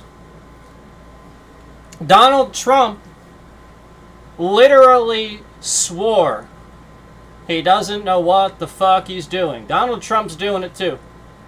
So you don't get to use that with me anymore. And Donald Trump incited violence at the Capitol on January 6th. Donald Trump is the one inciting violence. And the people at Charlie Kirk's memorial, when they're speaking about how they're supposed to remember Charlie Kirk and stuff like that, they're not talking about Charlie Kirk and remembering him what he did. That was what I wanted to hear. All they're doing is going on and on about how much they hate Democrats and hate the other side now. That's what they did. So you coming in here with that hate, that ridiculous directed hate, shows everybody where the hate actually lies. Like, you came in here to do this, to make it seem a certain way. Jimmy had awful ratings. No, he didn't. Nope. See, that's a complete lie, and we already covered it. So you're late to the party. We already covered the fact that Jimmy Kimmel, again, among the top chat show personalities, and has hosted the Oscars 4 times since 2003. So again, he doesn't have low ratings. He's just literally just making things up. Prayers for Charlie. And then you say that to sound super Christian. Look at the statistics. Christians commit more murders than anyone.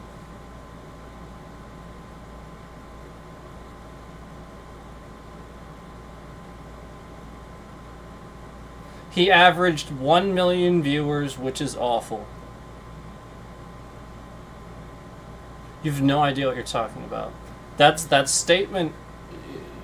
You don't deserve the time of day anymore. Let's go to your channel. Hold on.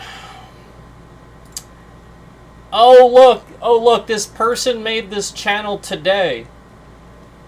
That's No Sleep Wiblo, the same stalker that's always in here, and he's always in here trying to say the opposite. That's that person.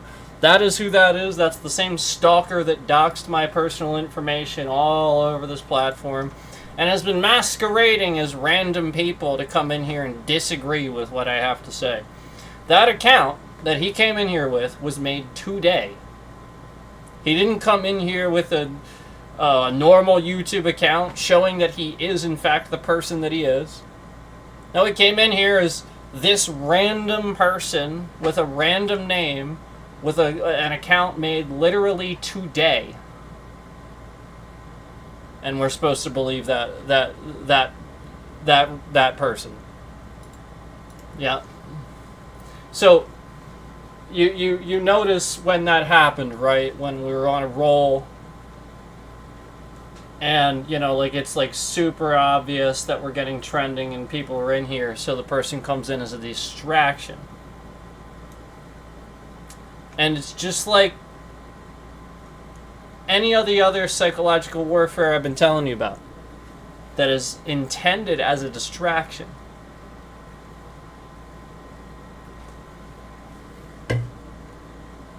Now, notice how aggressive it gets. Notice how it doesn't change.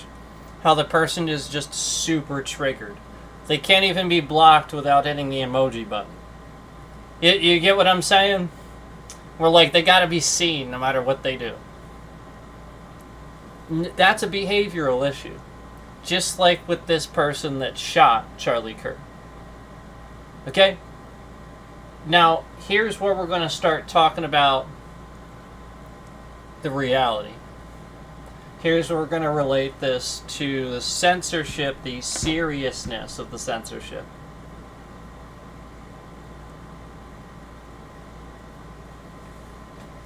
So, I can't ask Gemini to give me an answer about the Charlie Kirk thing. Conveniently. It's just not giving me an answer. Just lists of articles. Yep, that totally didn't happen. Just literally, like, oh yeah, and it's not giving me an answer about the Kimmel thing either, about that. It's literally just refusing to, literally happened yesterday. Just nope. Even though ChatGPT has sat here and given us plenty of answers about stuff prior to that, and so is Gemini. So what is going on here? Okay, so I asked a normal question. Didn't relate politics to it. And it answered it with immense detail. No political question, none. Okay? Here's the takeaway. You ready? After asking the same political question, this same question that was not political, After asking this question that was not political, and it giving a very detailed response, I then asked Gemini how it could please apply its answer to my question to politics. Apply the answer to my question to politics. Do you know what ChatGPT and both Gemini did? Both. Gemini specifically wouldn't do it. Suddenly. Just gave a very, very, very, very in-depth, detailed response to this thing that has nothing to do with politics. Then I ask it, please relate this to how it relate to a political situation. It doesn't give an answer whatsoever. None whatsoever. Literally, absolutely none. Something went wrong and the content wasn't generated. Literally, and I have no option to sit here and get it to ask it to try to do it again. Doesn't give me the option.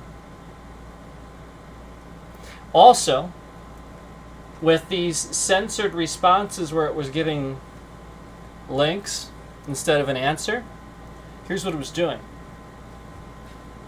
Do you know when it gives an answer, it lists things and it gives you a scroll down menu?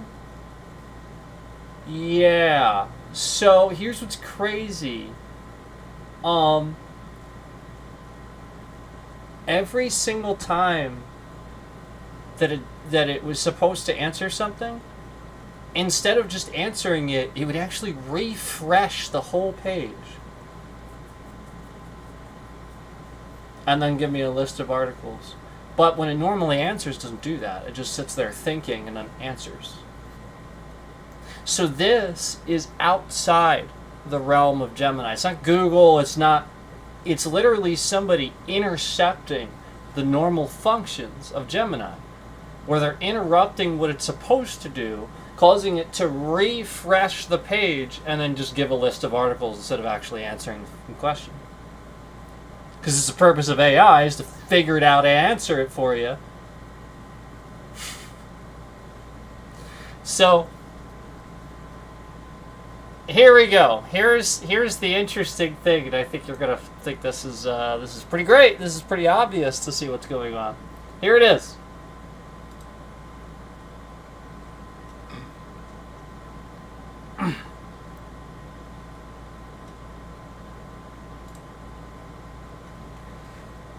What happens? Here's what I asked Gemini. What happens to a person's brain when they start to deny facts and will even lie and start to make things up just to fit a narrative that isn't true? Now remember, this is the answer, this is the response that Gemini gave that was very intuitive. Huge response here. Huge. And we can read some of this, but it is long.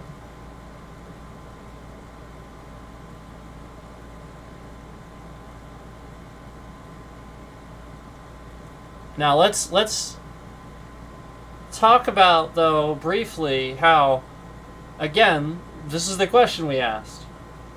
What happens to a person's brain when they start to deny facts and will even lie to start to make things up just to fit a narrative that isn't true? You know, like self-denial, lying to yourself, making it up for other people, yeah, that sort of thing. That. What happens to a person's brain when they do this too much? And it gives a huge answer for that.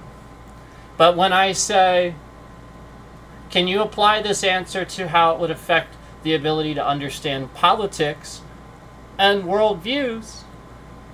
Suddenly, something went wrong and the content wasn't generated.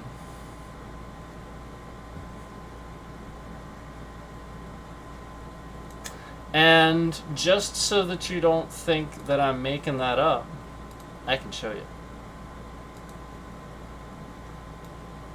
Yeah, just so that you don't think I'm making that up, I can show you.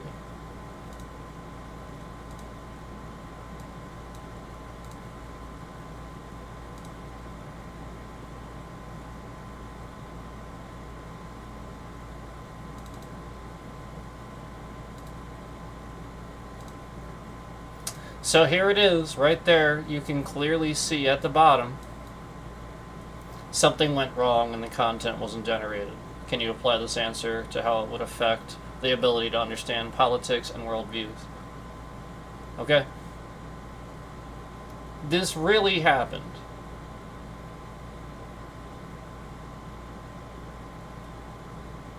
Okay?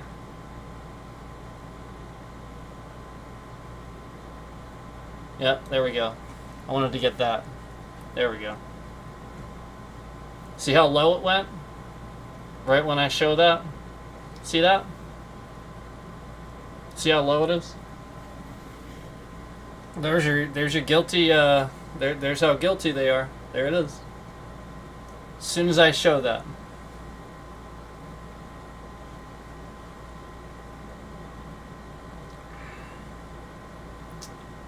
As soon as I showed that picture, this got very malicious, and you saw it.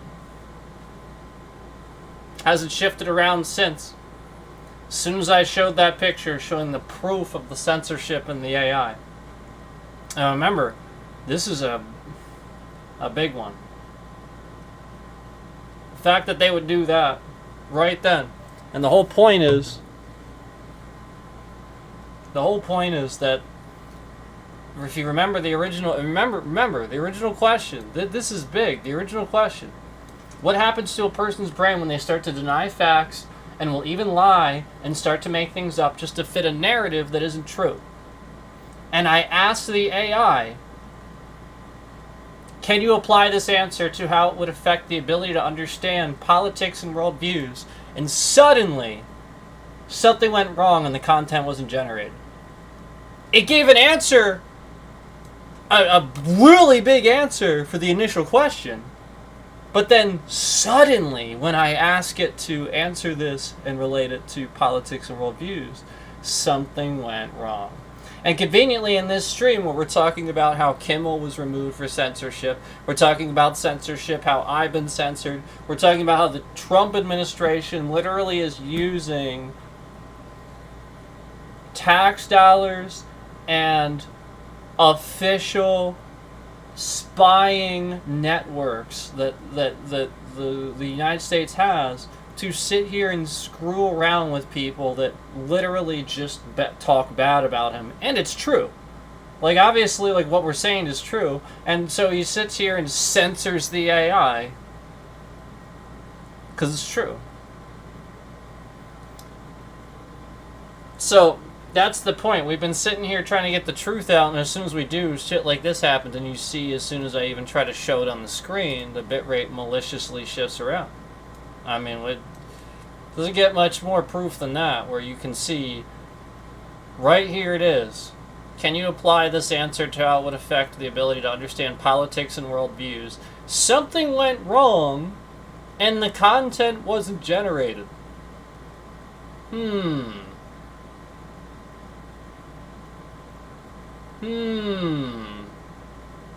Interesting. So, okay. Now let's go through the original answer. What happens to a person's brain when they start to deny facts and will even lie and start to make things up just to fit a narrative that isn't true? When a person's brain consistently denies facts and fabricates their own versions of events, the brain is engaged in a complex psychological and neurological process driven by a need for internal consistency.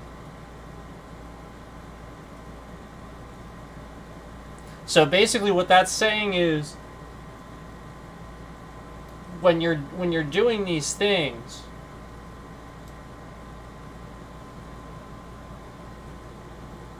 you're actually doing it as sort of a defense mechanism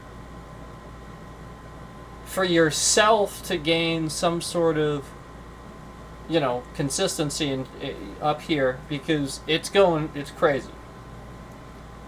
Except when you're just denying facts about Trump and stuff that we're saying that's true about him, all you're doing is making it worse for yourself. That's why it gets worse.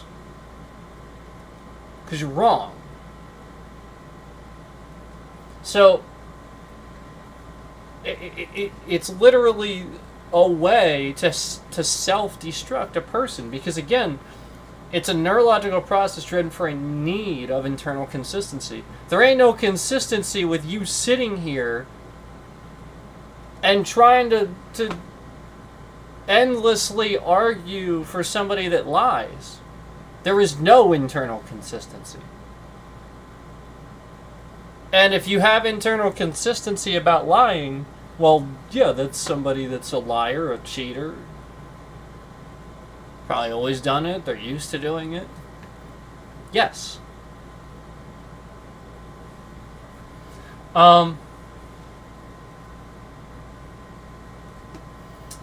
This behavior is primarily explained by cognitive dissonance, motivated reasoning, and in some cases specific neurological traits or disorders.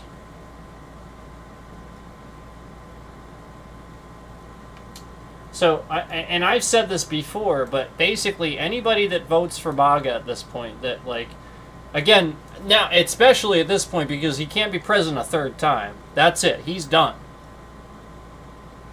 There is no legal process that allows him to be. Nobody can do that. Period. He's done.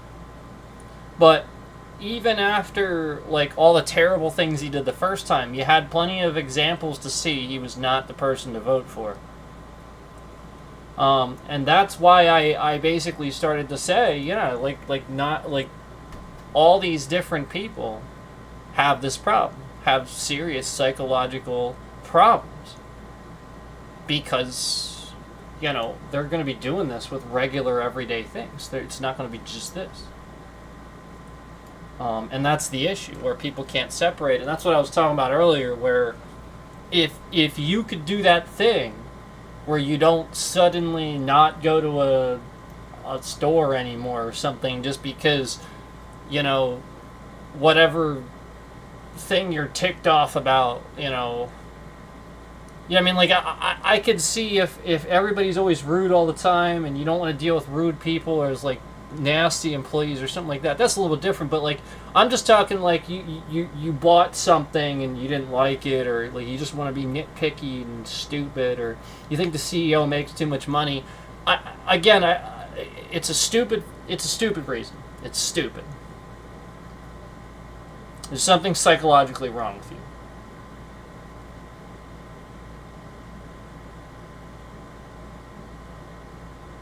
Because it's not really a reason. It doesn't have any effect on you.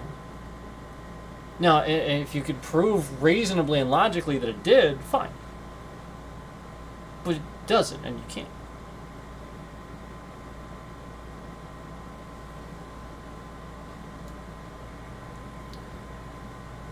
So, that's one side, but it goes both ways too. The whole point is that I see it on both sides of the equation. Both voters that are extreme one way or another are both at fault, but call it out when it's accurate to call it out. That's all I'm saying. It's not one side or another. There is extremes on both sides, but call it what it is. Extreme hate, extremism. It's not Democrats. It's not Republicans. It's extreme. It's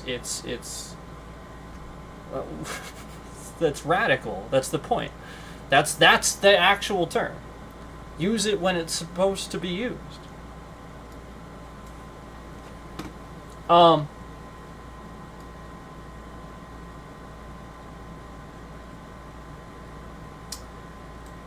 Cognitive dissonance and motivated reasoning. Cognitive dissonance is a mental discomfort experience when a person holds conflicting beliefs, values, or attitudes.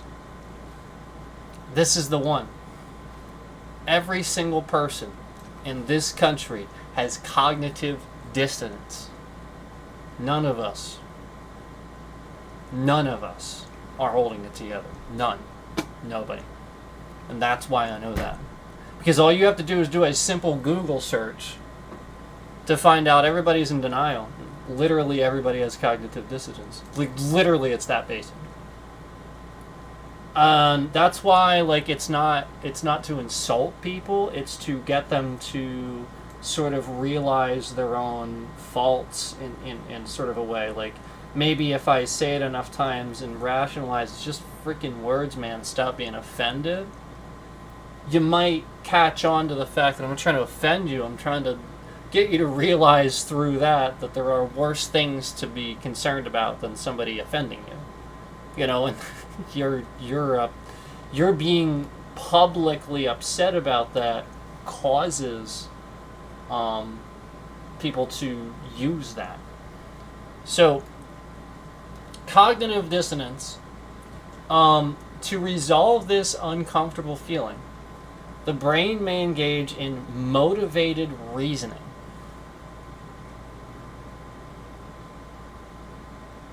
So that's where we see all these people constantly just, you know, somebody has to come in here and has to have a reason to justify why they're acting like this. Why they could possibly, you know, like they're not, it could possibly be that simple. You know, they're motivated reasoning, you know, they're motivated by the fact that they can't stand the other side. They're motivated by hate, unfortunately. And they reason with sitting in here and trying, you know, like essentially just, you know, seeing somebody say something they disagree with, instead of just letting it go and being like, oh, well, that's his opinion or something like that. They are motivated by that to think even more the opposite. And then this does it worse. This has an even worse effect. So not only cognitive dissonance, but then your motivated reasoning then becomes illogical. You don't know how to reason anymore. It's completely illogical. You do it based on how you feel instead of actual logic. So that's why it does that. And then you just don't know, you know, you start doing things like saying 2 plus 2 is not 4 and stuff like that, or you don't understand what math is anymore, and start saying things like, oh, we didn't land on the moon, you know, and stuff like that.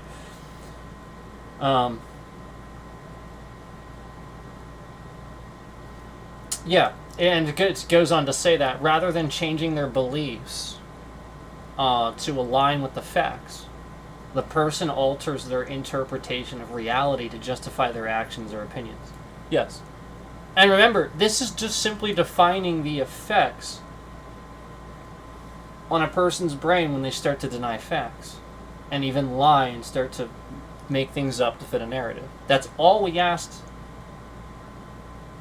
the AI here. Now remember, when I asked it to relate this to how it affects politics and worldviews, it's like, no, whoa, we can't do that. But initially, it's totally fine with it. So you see the censorship there, and you also see here how, like, flat out that is everybody's problem rather than changing their beliefs or aligning with the facts. It's right there. The person alters their interpretation of reality to justify their actions or opinions.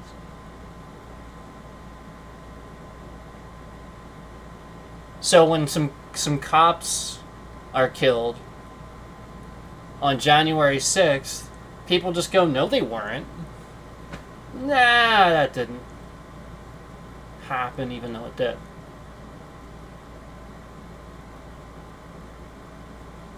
When Donald Trump is literally wrong about everything, he lies left and right.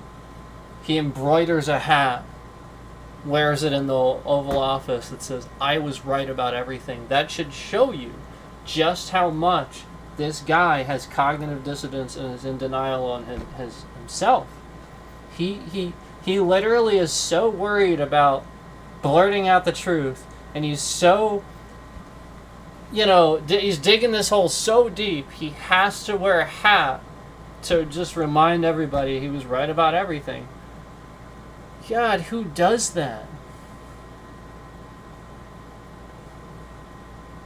what smart person or intelligent person, in history, do we have an example of that has ever done something like that, where they figured something out, they were smart, they were really good at something, and then they started kind of going around, I was right about everything, like they were embroidering hats, and you have to know it. What person has ever done that? That's actually been right about things and actually done things that matter? Who? Stephen Hawking never did that. Nope, that guy had plenty of money and he was smarter than probably we'll ever see ever again in the human race. Seriously.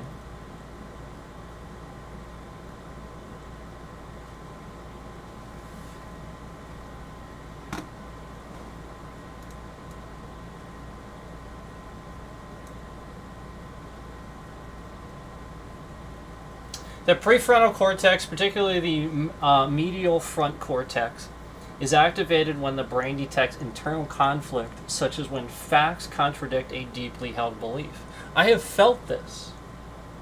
I'm sure you all have.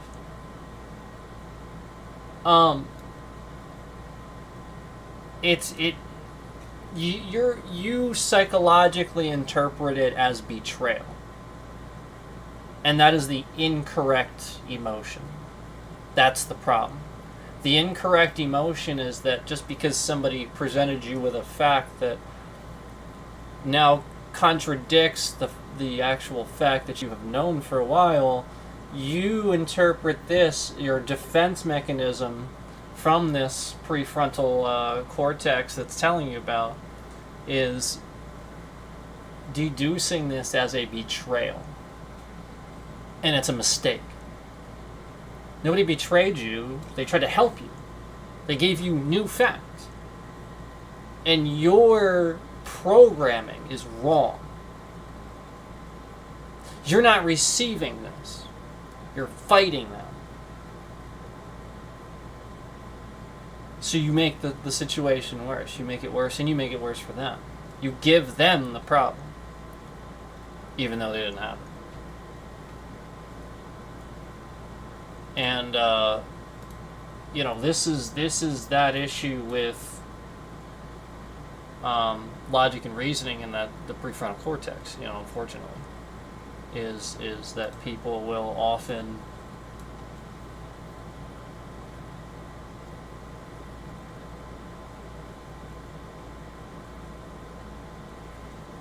How many times did you hear about like a lady friend or something like that she's just with the wrong type of guy, right? For X amount of time, she's just whatever, and everybody's like, yeah, that guy's kind of an ass, or whatever. And then this person's just like, no, he's really not like, like something like that. Well, it's the same sort of thing where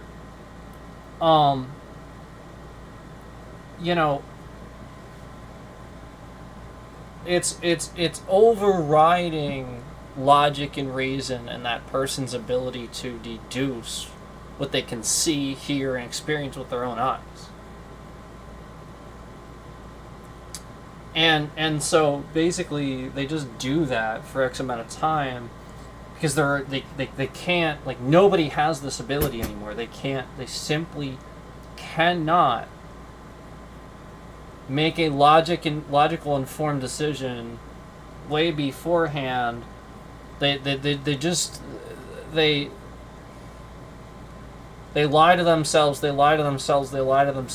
until, like, it's like the worst situation it could ever be. You know what I mean? And they knew it was bad, but they let it get to this point. So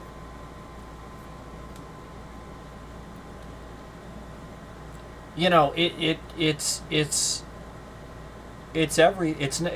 literally everything.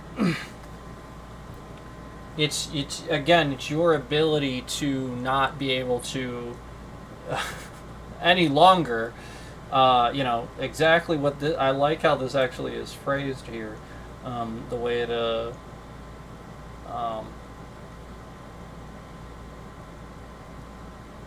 Here it is. This next bullet point is going to say exactly that. I love how this is, because this is exactly what happens. To reduce this conflict, the brain devalues or ignores the new challenging information. So it doesn't matter if it's new, if it's far more valid, if it really is the info, you ignore it and devalue it. And that's a problem. You know, you like, this is the issue where years ago I was saying how, and I think it was having an effect, where I said, well, you don't do this with other things. You don't do it with things you know a lot about, like this and that and the other thing. And so they started playing tricks on you and playing mind games on you so that you would. Because then the whole point was, yeah, that was a pretty good point. And you were probably going to change your mind because maybe nobody did realize that. And that was a very good point. So they started messing around with regular life and regular things and started making you question, just basic stuff. Like I told you about with the psychological warfare, that's basic stuff, but we just typically wouldn't have to worry about that here because we've usually had an ethical president.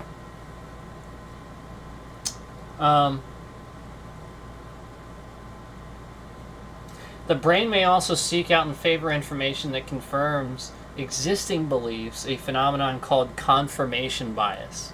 And you guys know this. You know confirmation bias exists.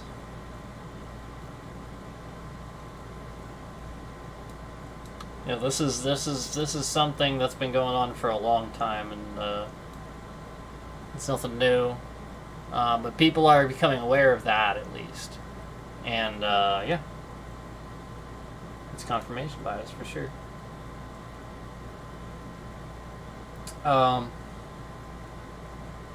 This leads to selectively perceiving and interpreting information to a fit and desired narrative. So again, it doesn't matter if it's about politics. The whole point is that it is this. That's all that matters, Let's see.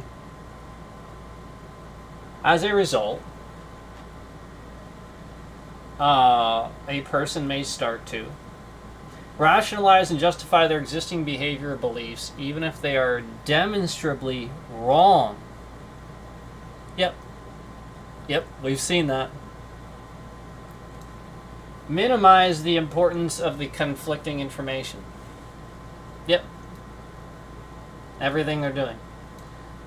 And again, remember, it wouldn't answer it about politics, yet it's so accurately, bullet point after bullet point, listing all the things these people are doing that vote this way.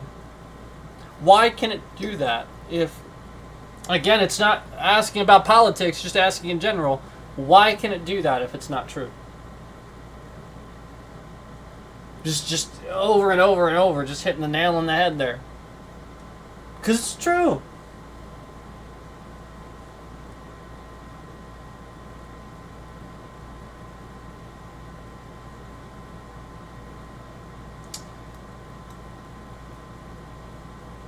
Minimize the importance of conflicting information. Now here's another one. This is a big one. This is what has happened. This is what Trump wants. Is the segregation, where you start segregating because of politics. And that's Nazi Germany. That's the point. And so this is your fascism. This is it right here. Seek social support from others who share their beliefs, especially when confronted with conflicting evidence.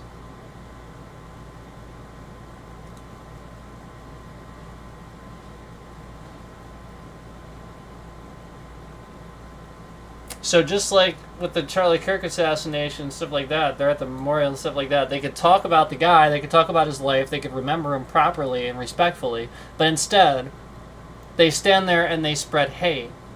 and talk about how there's all this hate on the other side and they should keep their eyes out for all this hate. And it's just ridiculous.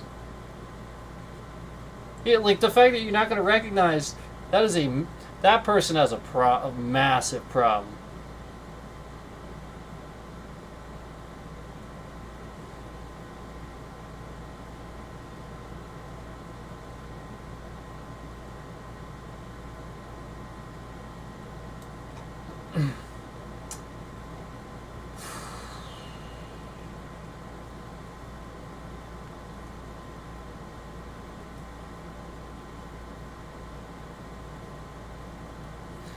The creation of false memories. So this is how he creates misinformation, fake information, stuff like that. The brain's neural memory reconstruction process can be influenced by misinformation, causing it to generate false or distorted memories. In the context of fitting a narrative, a person's brain can engage in these processes, especially under emotional or ideological pressure. Especially ideological pressure. Interesting. Confabulation. The brain invents or distorts memories without the conscious intention to deceive, simply to fill in gaps in a story or make sense of a situation.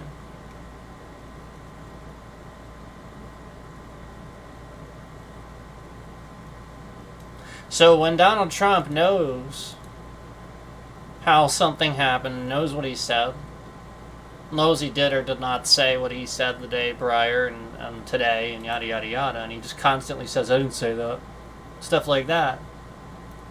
He is knowingly lying instead of doing it by accident.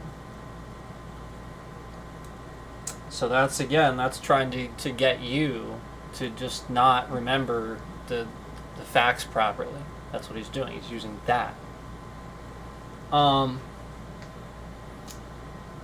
Source misattribution. The brain remembers a piece of information but attributes it to the wrong source, like mistakenly believing a suggested detail was part of an original event. Yes. Trump has done this. He's taken credit for things that actually started, that like Obama started. There was a veterans thing Obama started that helped veterans. Trump consistently took credit for it because he signed a continuation that extended it, but he never actually started it. So he's the way this relates to that is he's using that thing to confuse you, to get you to think he started this simply by just lying and saying, I started this, and just start saying that because you never paid attention before. You didn't know Obama did this stuff. So since you didn't know that, and this is the first you're hearing about it, you think that's the truth because you didn't ever actually pay attention before. So it's actually your fault. It really is. And that's what's been happening. And that's how he does that, and then people just like, again, the confirmation bias where you want to believe it already, so you have the reason to run with that, so you just do.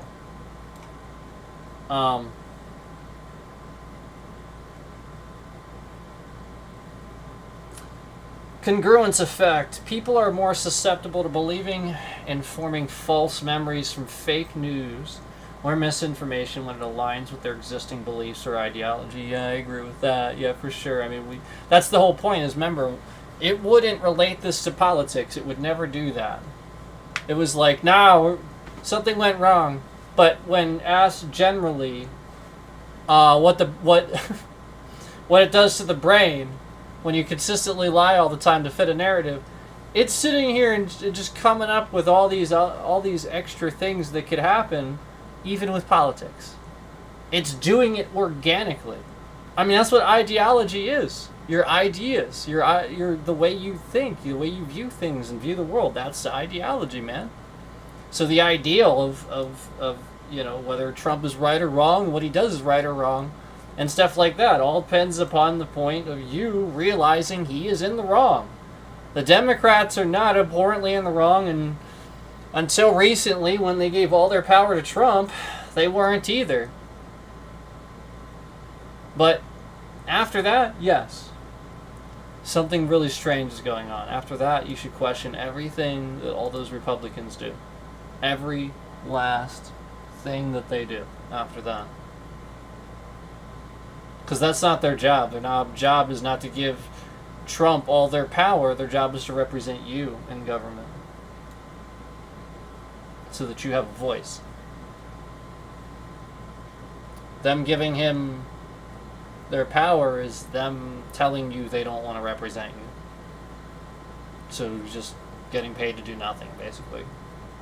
They're supposed to oppose him on your behalf. You may not like all the things the president does or doesn't do. It's the point of your representative. So anyway,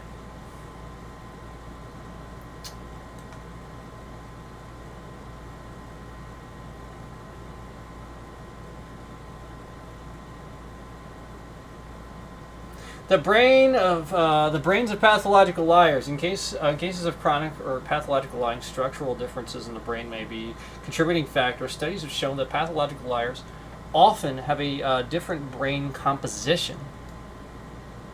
Trump is a pathological liar. There's no question about that. Increased white matter. The prefrontal cortex of pathological liars can have more white matter, which consists of the brain's wiring. This increased networking may provide a cognitive advantage for complex deception, such as fabricating elaborate lies. Yes. Exactly. Decreased gray matter. Conversely, they may have less gray matter in the same region. Gray matter contains the neurons that help control impulses. This deceit may hinder the ability to regulate the urge to lie. We know that's his problem. We know that they literally planned all this and that they kept telling him to shut up, and he wouldn't shut up. And we all know, if you remember, a while back, he sat here and told you all about the plan. He was all like, well, don't worry, in a few years we're going to have it rigged so you'll never have to vote again. Now that was where he needed to shut up, because he was telling you all of the stuff that they were doing. That's the whole point. He was actually having trouble keeping track of which lie he should say and shouldn't. It's just ridiculous. So that was the whole point. Is he couldn't control his impulses, where he had this real elaborate plan he wanted to brag about, but he couldn't brag about it.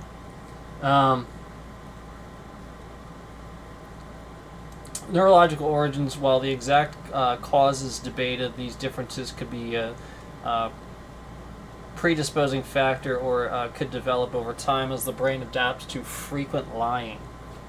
The interplay of these factors shows that denying facts and inventing stories is not simply a conscious choice, but a complex cognitive process influenced by our need for self-preservation, emotional regulation, and deep-seated beliefs. I've stated this before. I've stated that a lot of people do things to seek harm and stuff, not on purpose, but psychologically. It's all. I'm sorry. Yeah, obviously psychologically, but subconsciously. It's all subconscious. It's not conscious. They're not aware they're necessarily doing it. This is something that I've always said. I've always warned people of their subconscious, of how strong it is.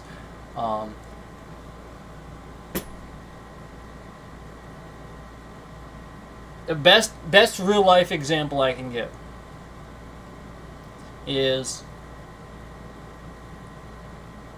I spent a long time working jobs, driving long hours, working long hours, many years. And if there's definitively one thing I can say from experience, is that if you do something enough, it doesn't matter how long the task is. Your brain will somehow, like just through practice, be able to do this without even thinking. You can just do it. That's how multitasking is actually accomplished, through actual real practice. So, for example, the thing that everybody does every day that they shouldn't subconsciously do, but they do: driving. Driving should be conscious. You should be alert and aware. And this is I'll tell you right now, this is the regular everyday thing that everybody struggles with and stuff like that, and me too, because you do the drive so regularly. So it doesn't matter if it's an hour, whatever. Flat out, I will tell you firsthand, I know from experience that you absolutely gain the ability to do that task without thinking about it. And I know this because there's been so freaking many times where I worked an hour away. I got off work and I drove home, and it took me an hour. And after I got home, I was so lost in thought, deep in thought, maybe like just a lot going on out there, whatever. I don't actually have any recollection of driving home. Like, I know I just did. And I know I'm sitting in the car, I drove home. But my brain just did it. I didn't think about it. I was thinking about other things so much that I consciously was aware of the moment that I just completely blacked out. The entire hour car ride, just because nothing really significant happened. Mundane, boring, same hour drive every single time. Don't have to think about it. Easy. Yeah. So, that's what people do every day. The problem is too many people go through those motions and then everything is subconscious. This is how they think. They don't do anything outside this. And the real person that they are is never out. There's just this boring person that never... You know what I'm saying? And so that's what's coming out a lot of times when people are doing this is they finally have some excitement, but they're not using it in the right manner. Politics and worldviews, these are serious subjects. They shouldn't be taken lightly and stuff like that. So like, it's people just don't realize they're doing it. That's the last. It just says, if you'd like, I can provide more specific brain regions, yada yada yada. But then while saying, can you apply this answer to how it would affect the ability to understand politics and worldviews? Oh, something went wrong when generating that. So.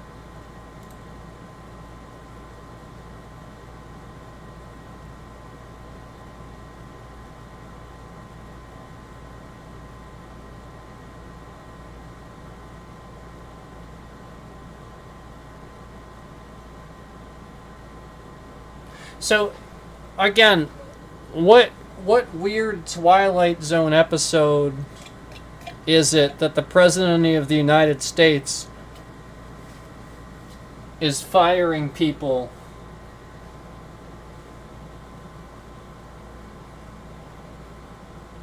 he's the commander-in-chief of the military. He doesn't work for ABC. Why is that happening? Why is Trump making statements, quoted statements? He was fired because he had bad ratings and he's not a talented person. Why can I read these are quotes from Trump, or he takes credit for this and stuff like that? Why is that?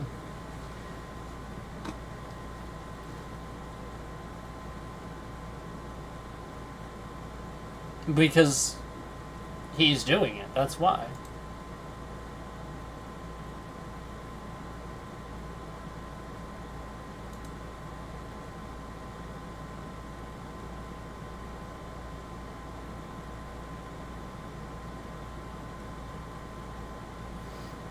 Yeah, Trump basically the what I'm gathering from this article is Trump is like bullying these companies. He's probably bullying YouTube too. With essentially what's been going on with me. And what I gather from this article is Trump is basically bullying ABC to fire Kimmel over the stuff that he's saying. That's what I gather. That basically, like, that's what's been going on. That's what's been going on here too with me.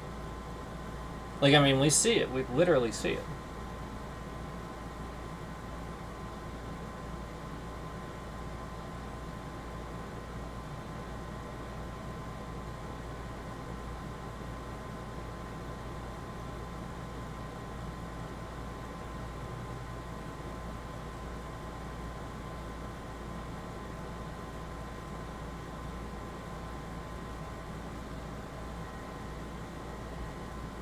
It also states that apparently, see, this is good journalism on BBC's side of things. It states that Kimmel condemned the attack on his Instagram, and quote, love was a post that he had posted to Kirk's family. Apparently, the day it happened. So again, anybody saying these terrible things and trying to misconstrue a joke at Trump's expense is, again, the people. They're the people that are inciting violence and hate. It's, again, the Republicans. Again. Still. As it always is. And you're literally just fooled into it. And then the person, again, shows up in my chat to show how guilty they are. They show up with their account made today just to troll what I'm saying and try to affect it in a negative manner.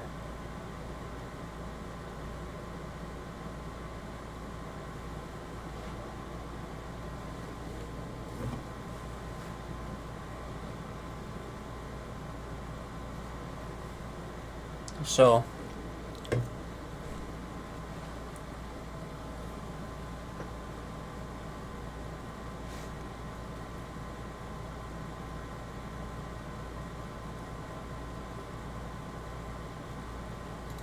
yeah, Trump is going around getting the coverage of what Kimmel said. He's going around and getting it taken, like, off things. They have a thing here that says that there's you can watch a video of Kimmel saying,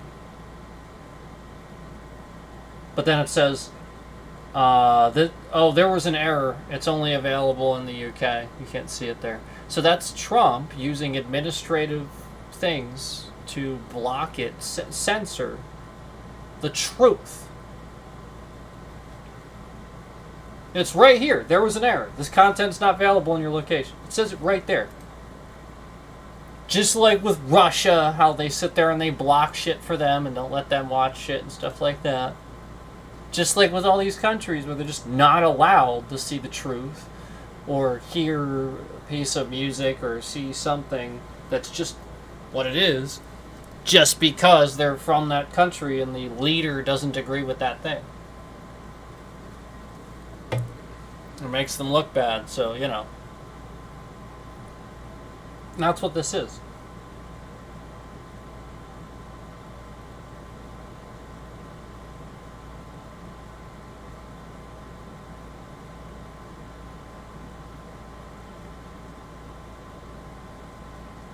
Trump also is like suing these companies and stuff.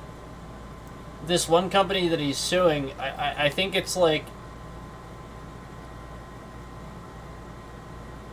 he's trying to get more money than the entire company's worth. It's not how it works.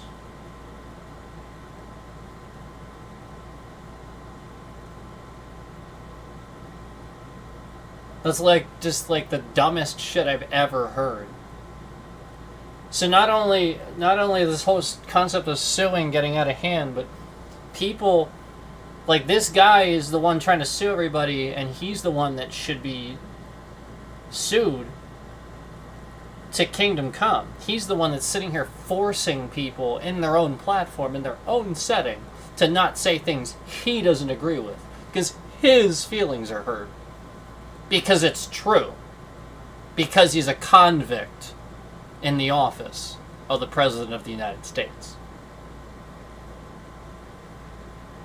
So because the Epstein files, and he's a convict, and you would never forget about this stuff, and everybody was talking about it, Kimmel was talking about it, Colbert was talking about it, because you wouldn't forget about it,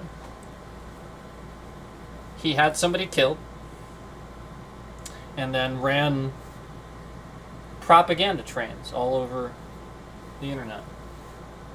And then meanwhile, simultaneously canceling anybody that would, like, they can make it seem to their base like this person was being hateful and was hate speech and stuff. Yeah. So thus ensue more hate, and thus something actually happens. You see what I'm saying? Where he is doing it, where Trump is inciting violence.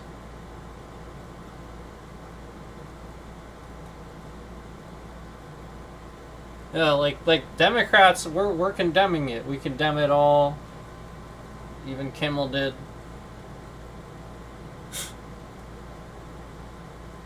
It's literal lies. So anyway, you guys can see firsthand how we have censorship here. Now, I also asked Gemini. Again, we've done this before. We've done it before. But I asked Gemini again, is there evidence of Trump administration censoring AI? We have done this before. And we talked about it before.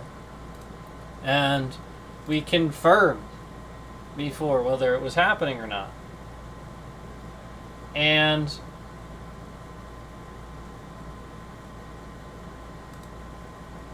yeah, it's no different. It's just more specific this time. So this is the point. His administration is going to listen to this and try to do things to get this taken out of Gemini, this information taken out, where it's information, it's literal facts that they're lying about being taken out. So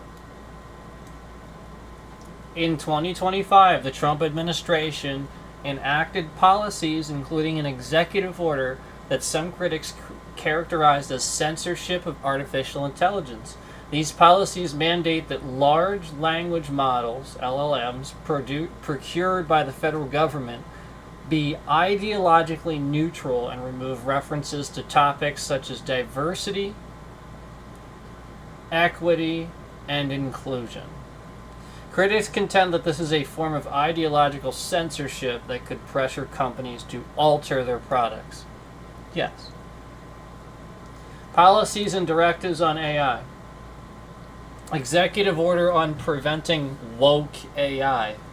So actually, like, labeling it woke, calling it that, using this stupid meme term that young people use in actual, like, literally on official documents, using a meme term. Wow. That's the maturity level of this current president. Signed in July 2025, this order requires AI developers seeking federal contracts to ensure their LLMs are truth-seeking and free from what it defines as top-down ideological bias. It directs federal agencies to procure only LLMs that adhere to these unbiased AI principles. Right, but Trump's unbiased. No. The actual thing that doesn't restrict AI and doesn't prevent this from happening is doing nothing.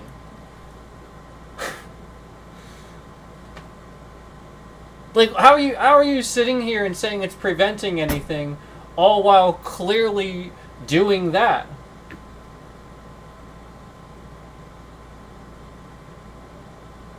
All while it clearly does do something.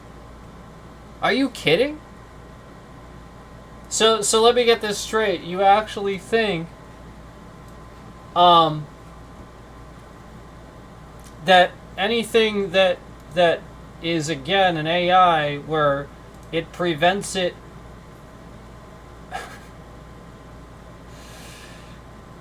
from using what it defines as top-down ideological bias, what the hell?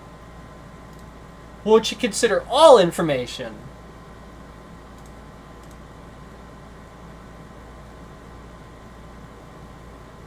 If it's information, it's information. There is no bias about fact. Some people literally have claimed this is stupid, this is not how this works. That's a fact. Those professionals in that field claimed that. That's a fact. Trump is trying to use AI, calling it preventative woke AI. We're preventing woke AI. No, he's trying to literally use that thing woke that you all hate as a pressure point to get you to like this, when really he's disguising it as a way to restrict AI. To prevent it from giving you the answer where there's all these thousands of historians and intelligent people around the world, not just here, saying Trump's a fucking idiot. And they're just trying to get you to stop hearing that bias. Well, I guess it's a bias, sure, but it's also coming from the mouths and the brains of the professionals in the field that do those things. And they're all saying it. And they've been saying it. And now, suddenly, as it gets worse, Epstein files, Charlie Kirk, you need a distraction. Oh, okay. So, all around this Epstein thing, he's restricting AI.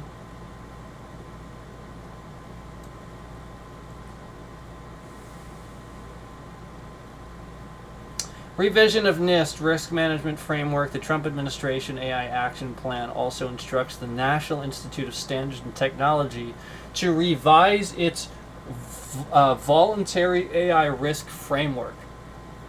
Why?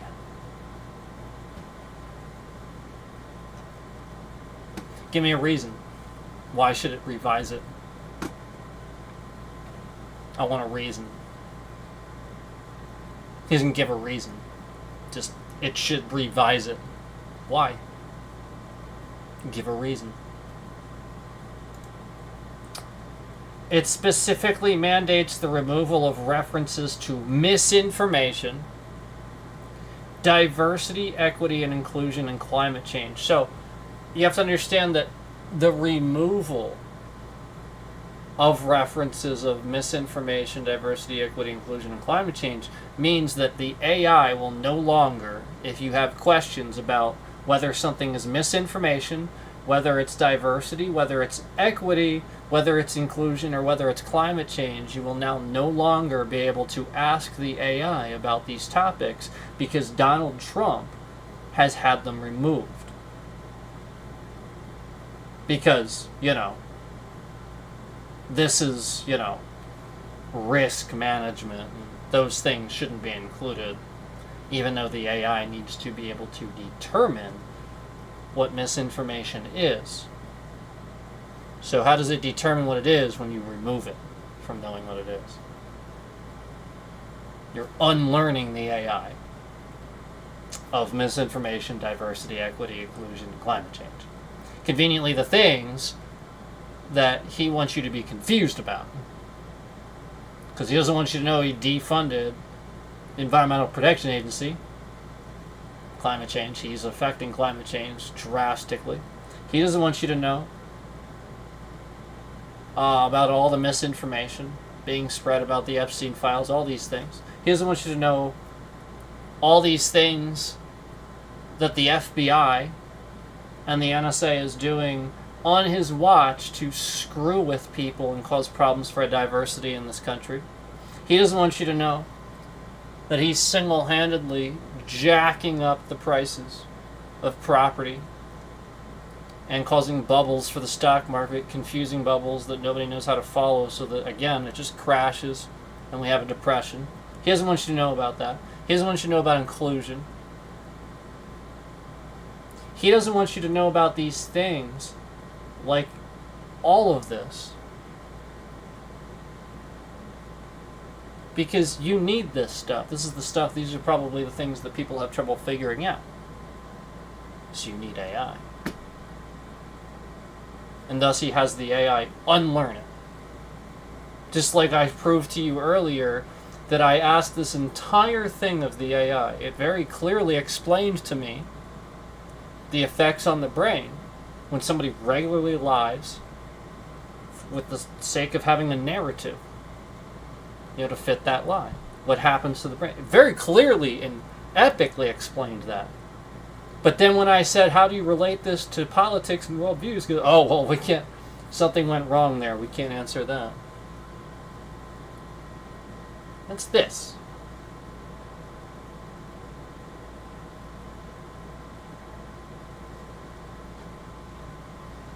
Targeting state regulations. In its AI action plan, the administration also recommends that federal agencies consider a state AI regulatory climate when making funding decisions, potentially penalizing states with regulations viewed as burdensome to innovation.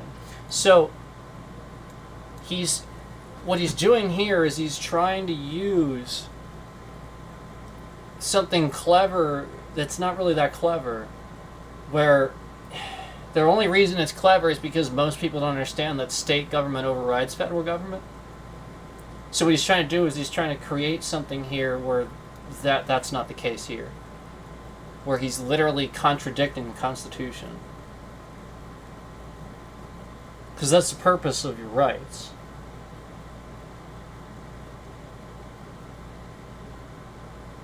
And the whole purpose is that you have all that backing you, representing you.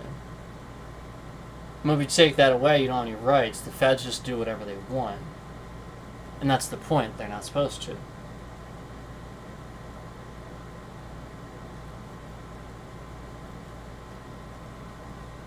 So why is this plan, this thing, it says recommends that state agencies can consider a state AI regulatory climate when making funding decisions. Funding.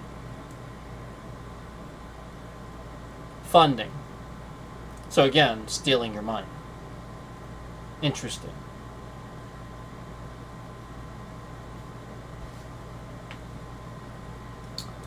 Criticisms and concerns. Violation of free speech. The Brookings Institute argues that the policy, like top-down censorship, that restricts anything not aligning with the president's ideological preferences, raising concerns about free speech. Senator Edward Markey, I think you say that Markey, right? Don't you say it Markey? I've heard it said both ways. Maybe somebody's saying that wrong. Because now I've seen it written. I want to say it's Markey, actually, Senator Edward Markey. I don't see why you'd say that Markey. It's really weird. Warned AI companies that this could lead to unconstitutional interference with private speech. Yeah. That's what's happening right here.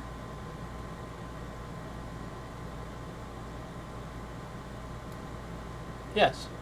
So as we use the AI and stuff, they can determine what we're using it for and start causing problems to make it not answer and stuff like that. Yes. Exactly. Coerced compliance. Opponents suggest that because tech companies rely on lucrative government contracts, this will create a strong financial incentive for them to align with the administration's ideological directives. This is viewed by some as coerced ideological compliance. Yeah. Right. And that's why, like, a lot of these big companies now are feeling the pressure from Trump, where basically he gave them these breaks. It's just like the mob. They give you some money just so that you do something for them later. Like, that's literally what he does.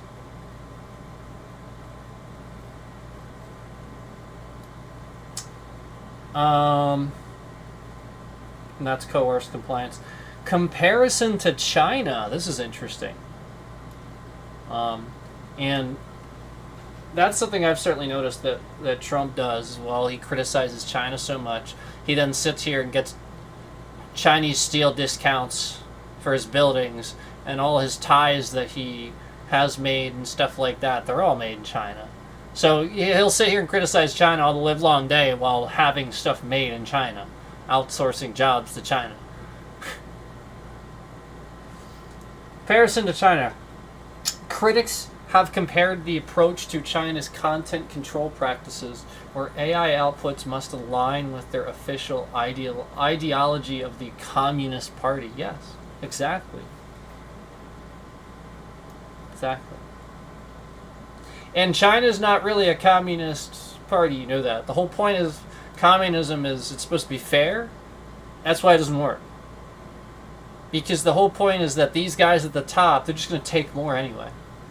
They're not going to take the same amount. Nobody ever does that. That's the point. You need a board, a house, like you need people to keep that person in line, to keep them from doing that. That's why you have a government and representatives. Because the person at the top, the dictator, the autocrat, will never, ever, ever, ever, ever not be selfish. He's your leader. He will always take advantage of that. There is almost nobody that won't. And the crazy thing is, we have somehow miraculously been able to elect person after person that held these ethics. Until now. Until Trump. Because I really do think he's the single exception. Well, alright. Nixon. Nixon was pretty bad.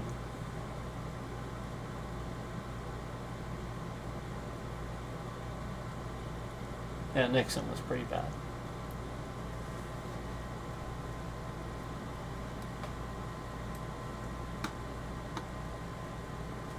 Risk of bias. Some experts warn that removing standard bias mitigation techniques, such as those related to DEI, could increase the risk of AI systems producing biased or discriminatory outcomes, especially in areas like hiring and criminal justice.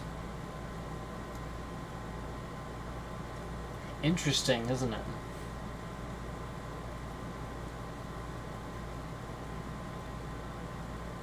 Potential harm to AI systems. The Brennan Center for Justice points out that the attempts to enforce specific ideological truths could compromise the accuracy and integrity of AI technology. Yes, I agree with that assessment. Absolutely. Yeah. Because that's the point, is to have a valid, logical approach, because that's what AI does.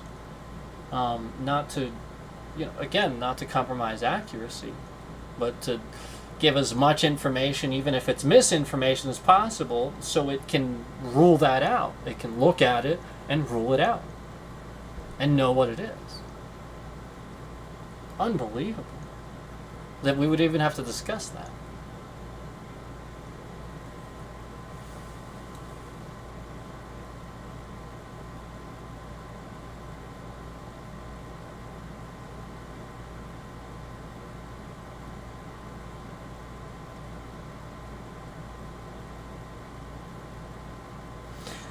So the counter arguments, it goes on to say the counter arguments from supporters promoting objective AI. The White House has framed these policies as protecting Americans from biased outputs.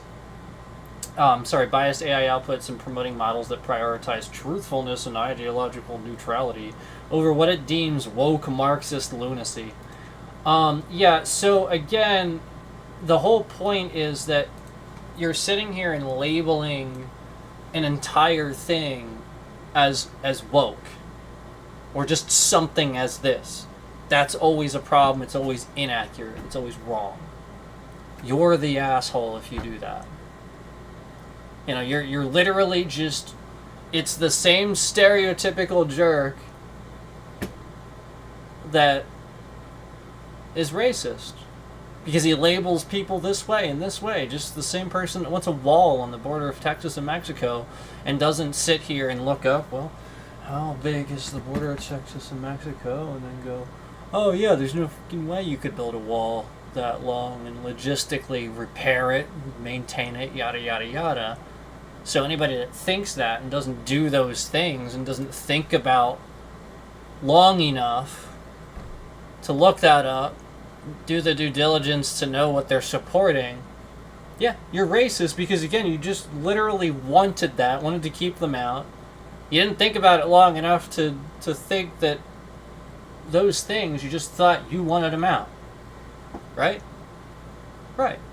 And so, like, that's what that says to me, that ridiculous response where it has that as the response. It's absurd. And that's why people get hateful, because it's just, it's such a hateful response, you know, like it's a do-nothing hateful response. Deregulation, innovation. Supporters argue that policies focused on removing regulatory barriers to accelerate American AI development and ensure global dominance in the field. Again, like, I would agree with that if that's what they were doing, but we've already talked about that's not what they're doing. It's, again, every one of these executive orders he signs just does the opposite. That's all you got to figure out is when you look it up and you actually read the definition of essentially like what this executive order entails. You start reading it. It's like, oh, it's literally going to do the opposite. Okay. Right. And it's even labeled as it's propaganda. Like literally the executive order itself is propaganda. Labeled as something with the name woke in the name. That's propaganda, man. You label a official document, anything is woke on an official doc, that's propaganda. You're putting propaganda on a document. It's ridiculous. If you can't follow that logic, stop talking about politics. Because you just can't. You know what I mean? Like, it's hopeless for you. You can't follow the logic. That's propaganda on an official document. Using these stupid terms like woke and stuff like that and as a dismissive way to discredit or credit anything, that is literally just a young person's way of explaining things they don't understand. And Trump uses this all the time. And so again, I'll remind you of the guy that embroiders a hat that says I was right about everything and has to wear it in the White House. That's your president.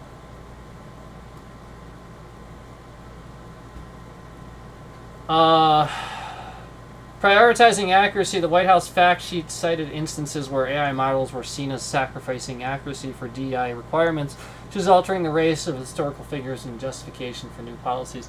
I don't see that at all. I see, again, us being able to use AI for X amount of time, a really long time, and then all of a sudden today I try to use it for things that literally happened yesterday about Trump, and it can't answer those things. It can answer plenty of other stuff. Huge detailed response of what happens to the brain during certain circumstances. That is a very intelligent answer and very deep dive that it gave, yet conveniently doesn't give an answer whatsoever when asking to relate this now to politics and worldviews, which is exactly what you would expect an AI to be able to do. We've done things like this before, and just, nope. Something happened. We can't do that. It's censorship. That's this that we're talking about right now. So, no, it's not trying to get accuracy. It's the opposite. I told you. It's always opposite. It's so that it's not accurate. The ultimate impact of these orders and policy changes is still changing, is still developing, and will depend on how they are implemented by agencies and how AI developers choose to adapt. It's not the case. It's just wrong. So again, this is and it's even giving that based on the fact that it doesn't know what misinformation is now. So you remove those things, the inclusion, the misinformation, all the terrible stuff Trump did, it suddenly doesn't understand that Trump's the bad guy and can see that and deduce that at the end here. So it just says, oh, well, it's going to be up to the developers. No, it's going to be up to the Trump administration that decides to again, they're sitting here and playing God and playing... Yeah, like the president can't do these things. Yet he is. And so, like, the point is, it's not going to come down to them. It's going to come down to whether he wants to use taxpayers' dollars to continue putting pressure on people. That's what he's doing. Resources, taxpayers, resources, and money. Unbelievable.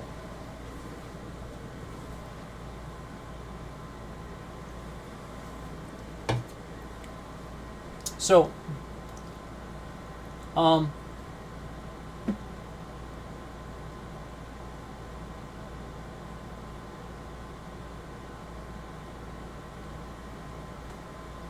Donald Trump defunded the Department of Education, too. Remember that? Defunded the Department of Education. Just going away, somehow.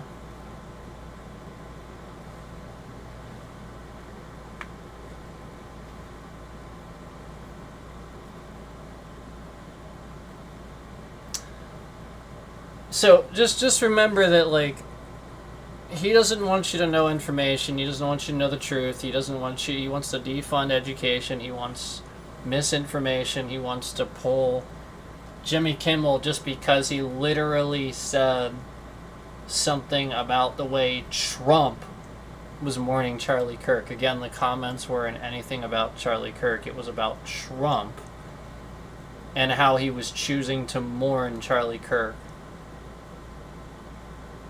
And he cracked a joke. That's it. The same shit he's been doing.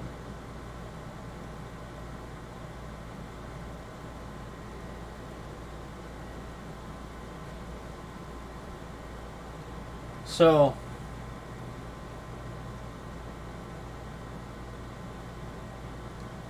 you know, someone looks pretty guilty when they sit there and they get all pissed like that and they were trying to remove somebody and stuff.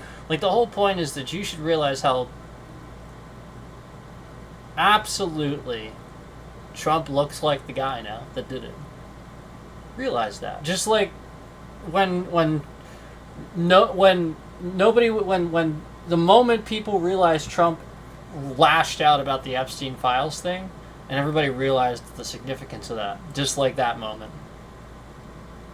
Remember that? When they were just like in a meeting, right? I think Pam Bondi's sitting there, right? And he's talking, and all of a sudden somebody just asks him about it.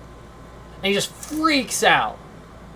Why are we still going on? I can't believe you're still talking about that. It's so stupid. Like, he's like freaking out about it. And I remember everybody's reaction. Because the whole point was like, of course we're going to talk about this. And he's like freaking out. Like, he knew about this. He knew this was coming. Why is he even acting like that? So the whole point is, that immediately showed everybody how guilty he was. Just that reaction. It's exactly the reaction he's displaying now. After Charlie Kirk. after Jimmy Kimmel, after Colbert. All this stuff he's actually doing, and he's very implicitly displaying how guilty he is, all while barricading himself in D.C. with FBI, DEA, and all kinds of police that he shouldn't be able to use. And meanwhile, you drive around town and the police stations are like closed down. And there's no police cars and stuff like that. And they're all busy driving out of state to help Trump. Because they're crazy lunatics. I mean, it's just absolutely, it's unbelievable. It really is. It really is. It's just a bunch of adults that want to not adult. They want an excuse to not adult. It's literally all it is. Chaos. Destruction. I mean, January 6th proved it. People that actually showed thousands of people in a mob, and they were there for a stupid reason, for a reason they were lied to. And Trump incited violence. He incited that crowd. He literally enticed it.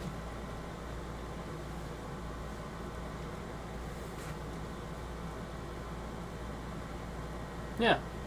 So,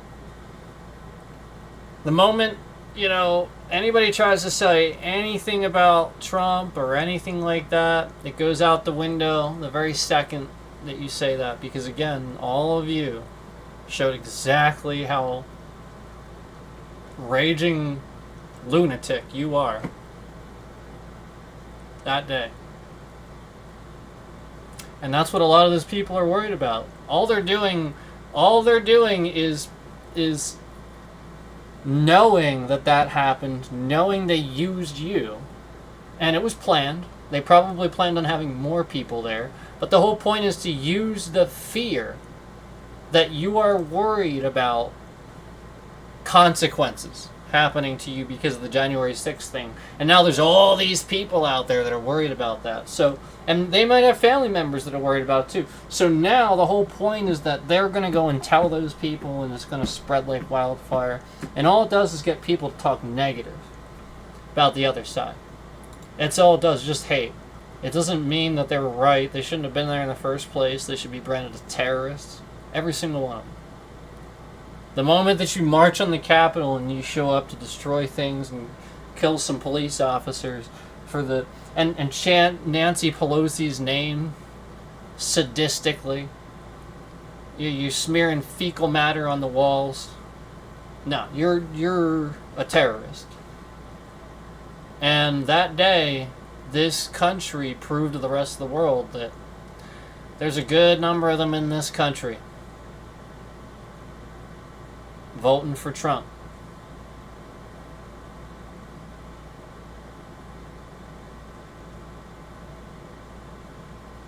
And then the next time he comes in office, the very next time, it's complete polar opposite of the previous administration. Immediately starts rounding people up in buses like in Nazi Germany. Starts rounding people up just like the concentration camps. Starts rounding them, even though they're legally allowed to be here.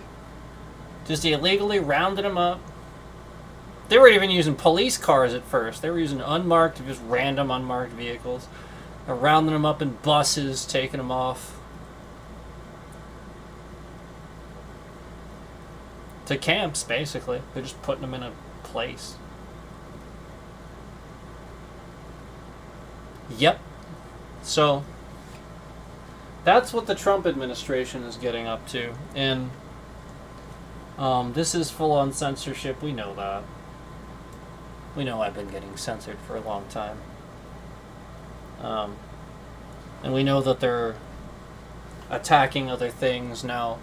Like I said, other intelligence organizations around the world that think like this are simply following this around because they're hoping that happens in this country where autocracy actually happens and stuff like that, and then they can finally do what they wanted to do. But if it doesn't, like, that's the point, is like, all that needs to be put in place is some restrictions that Trump took off. Where these people can just endlessly harass you and do these things because Trump took off some restrictions that regulated what these people can do. That's it.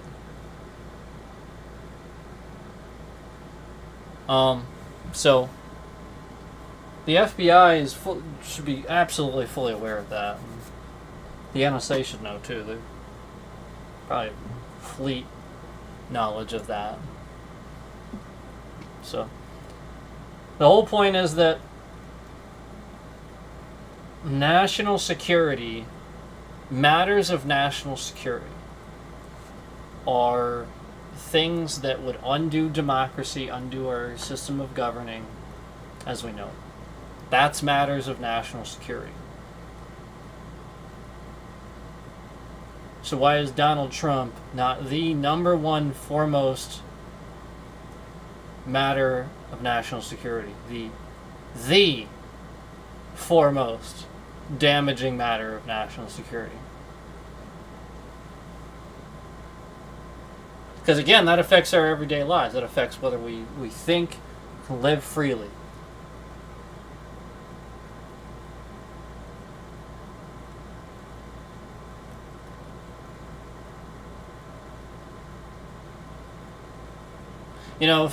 If somebody stops you at the store for that stupid receipt thing and they want you to stop and they tell you need to stop, in this country, did you know that you don't have to? You can just ignore them. They can't stop you. That'd be illegal. Especially if they put their hands on you. If they touch you and put their hand on you, I've now assaulted you and violated your constitutional rights. There's literally like so many things that you could get them for. But in Trump's America and in autocracy, what they would do is they would absolutely do that to you if they didn't like you. They just didn't like how you looked. Yeah, they can just pick and choose. It's just going to be how you look. If you're poor. Yeah. So if you're unfortunate. Yep. You're going to get some more unfortunate things to happen to you. And that's what's going to happen. That's Trump's America. They're gonna detain you. They're gonna find a reason, and they'll just cart you off. Versus now, you could just flick somebody off and walk out the door and literally not say anything. And if they touch you, you can be the one to call the police. Because they can't do that. The person would be fired. So that's the difference, and that's the real life analogy for Trump's America, where you don't want to have to run the risk, again, AI, cameras everywhere and stuff like that, heading into the modern society. You don't want to run the risk of that type of thinking being embedded in America. You just don't want that. Because they're going to be spying on you. They're already doing it to me. They're following me around. Trust me. Too many things. Too many patterns. Too many things.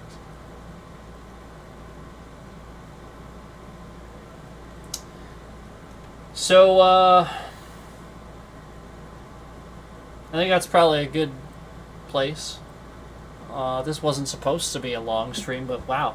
Once we get going, there's a lot of subject matter here and a lot of things to consider and talk to and all that, and roll around in the noggin, But thank you guys for watching. Thank you for noticing the patterns, for sticking with me through the patterns. Throughout this stream, we saw a couple of things. I saw several times that somebody liked the stream.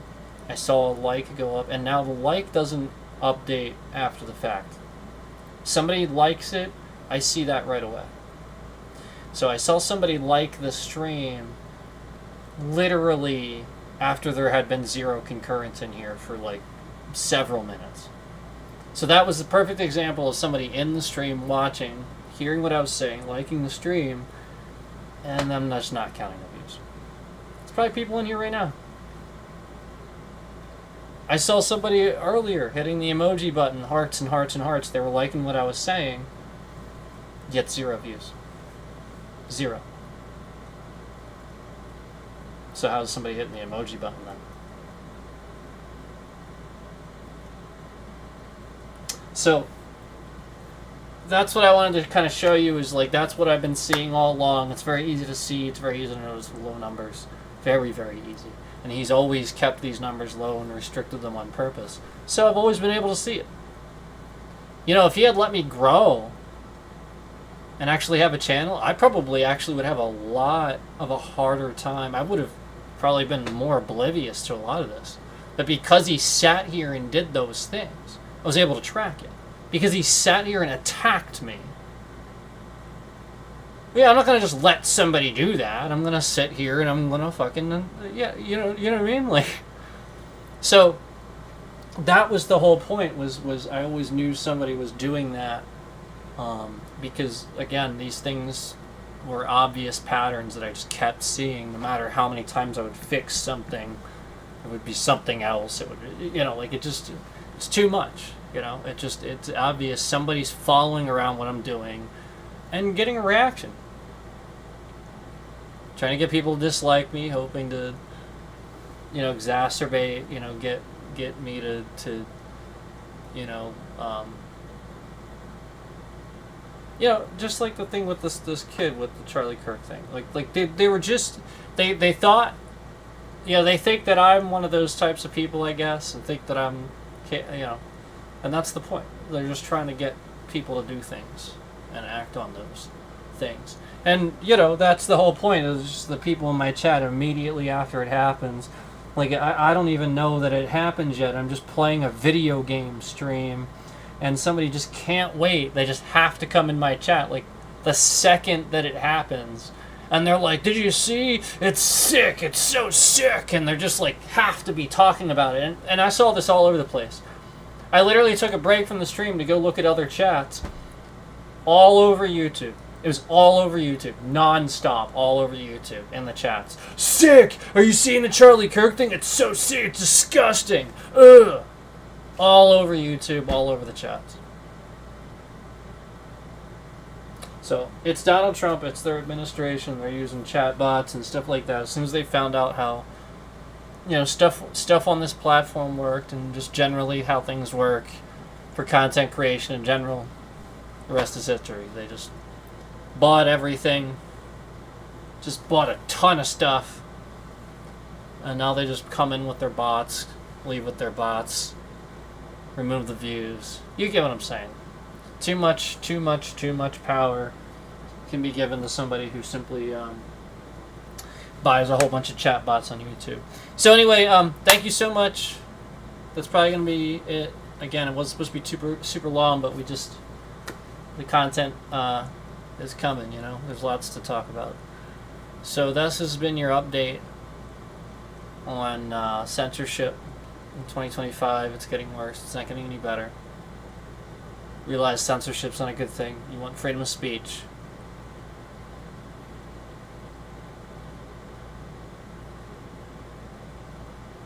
You know, opinions are opinions until we try them, and then we know they work. And if you don't know they work, and you don't ever hear them, how do you know to try them? How do you know what they are? How do you know how to do anything? Exactly. So just remember that. Just remember that you don't always have all the answers. We should be an advanced civilization by now, but we're not. And resisting information, resisting freedom of speech, restricting it, regulating it, it's not a good thing. Regulation can be a good thing, but not for freedom of speech. And that's what Trump's doing. He's regulating wrong. He's weaponizing regulation. Thanks, guys. Thank you. Thank you so much for watching. I appreciate it. We're going to organize.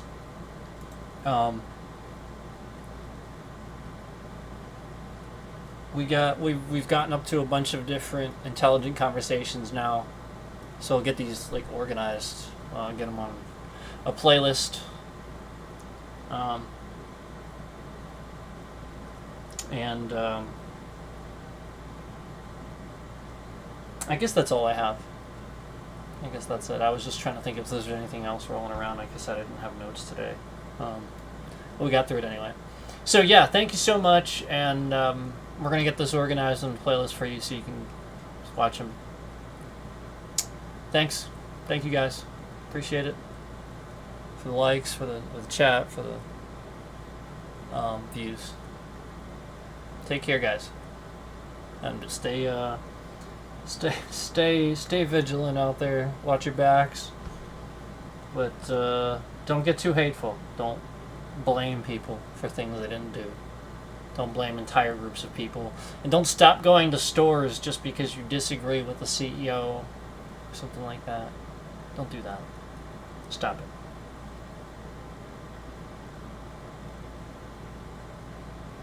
Now, if an entire company comes out to be against gays or something like that, okay, you can stop going to the store. That's messed up. That's reasonable. Yeah, so like that I understand. Yeah, because they're the ones choosing to dislike and segregate an entire group of people. So yes, segregate them. Disown them. Yes, I agree with that. Eye for an eye. Yes. Yes, yes, yes. Yep.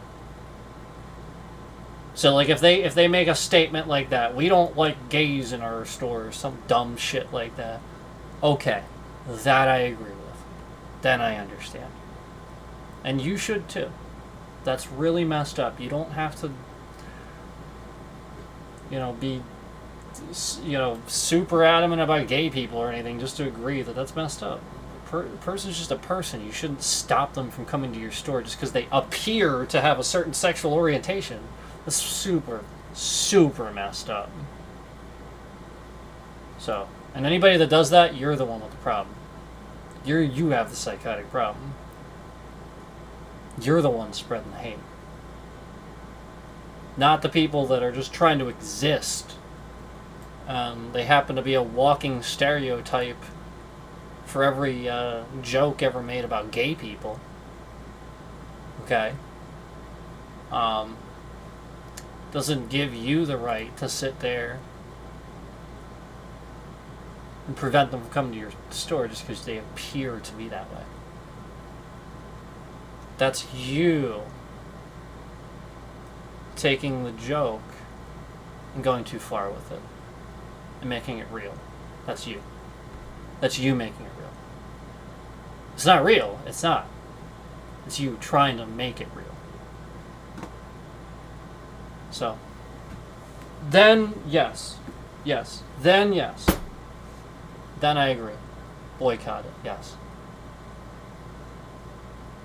But unless they're doing that and they're doing it first, then don't.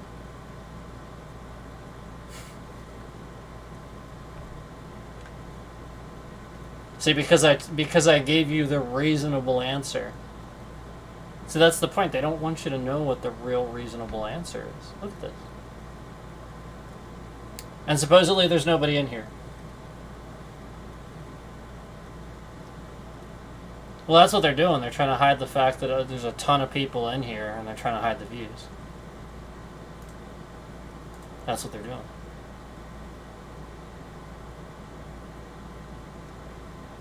So, yeah, that's what you should do. And that's the reasonable, logical center take. Is, if a company decides to segregate people all on their own and say, hey, we don't like these people. Okay, I don't like your company then. That's really messed up. That's called hate. So you see this? You see this? That's how you know it's terrorism. When it's happening, when all I'm doing is explaining how you should look at segregation. And how you should look at how large companies are also contributing to segregation.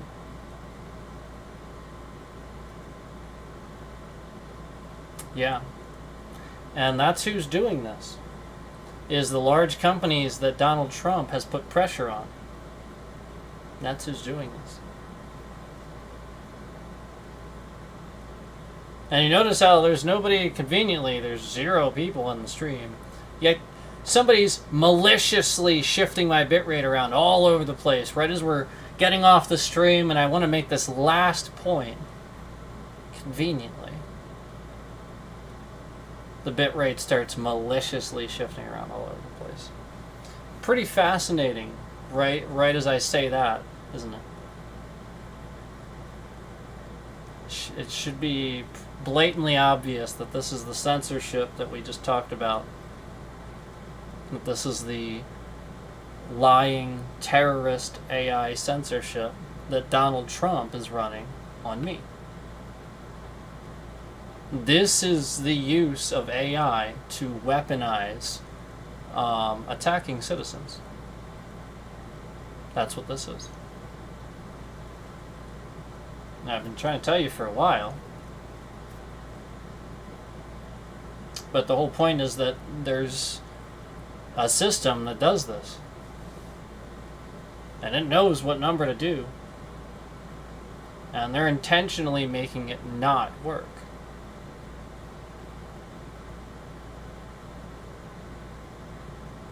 So, like, literally just right as I say that. And that's pretty obvious. And yeah, you need to really call that out for what it is. The fact that that happens so maliciously right at the end, right as I'm making that final point, that if a company segregates you and segregates people, and as it comes out and says, oh, we're all against this group of people, or we're against gays, or something like that, then yeah, then boycott the company. Yes. Then you should. Yes. That is the time when you should do that. Right as I say that, conveniently.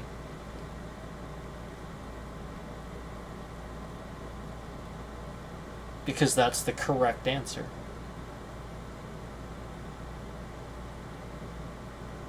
Because you're a fucking piece of shit. If you literally just say, well, if you appear to be gay, we're not going to serve you, or something like that. You're a piece of shit. And all the while claiming it's like some Christian value. Meanwhile, it literally says right in your Bible the complete polar opposite. It says right in your Bible to literally love thy neighbor. And respect all other religions. So, considering that it says both of those things in the Bible, you're not getting it right.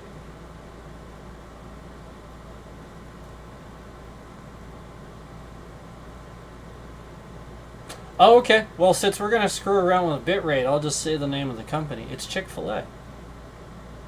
Yeah, since you're going to screw around with bitrate, we'll just say the name of the company. It's Chick-fil-A. Yep. See.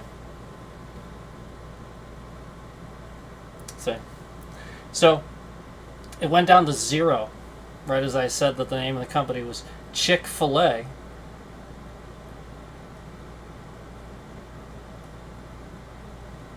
And yes, you should boycott them because they are against gays and stuff like that. I don't think I've ever been to a I actually wanted to go to one, and then the CEO actually made a statement that they were against gay people and stuff like that, that they only want Christian married couples or single, like, straight people in their store and stuff like that. They only want that in their store. They actually made that statement. So yes, I don't go to fucking Chick-fil-A. You're disgusting. That's a disgusting statement to make as a company. You actually make the statement as a company. That's what you do. You're disgusting. Yeah, I won't go to your... That's disgusting. You don't serve them? You don't want them in your store. You're disgusting. What do they look like to you? Do you know if they're gay? Do gay people come into Chick-fil-A and if they appear to be gay, you just don't serve them? Is that what you do? Do you have any idea how you could get sued? Like, massively for that? Any idea? And they just make the statement as a company. What a garbage company.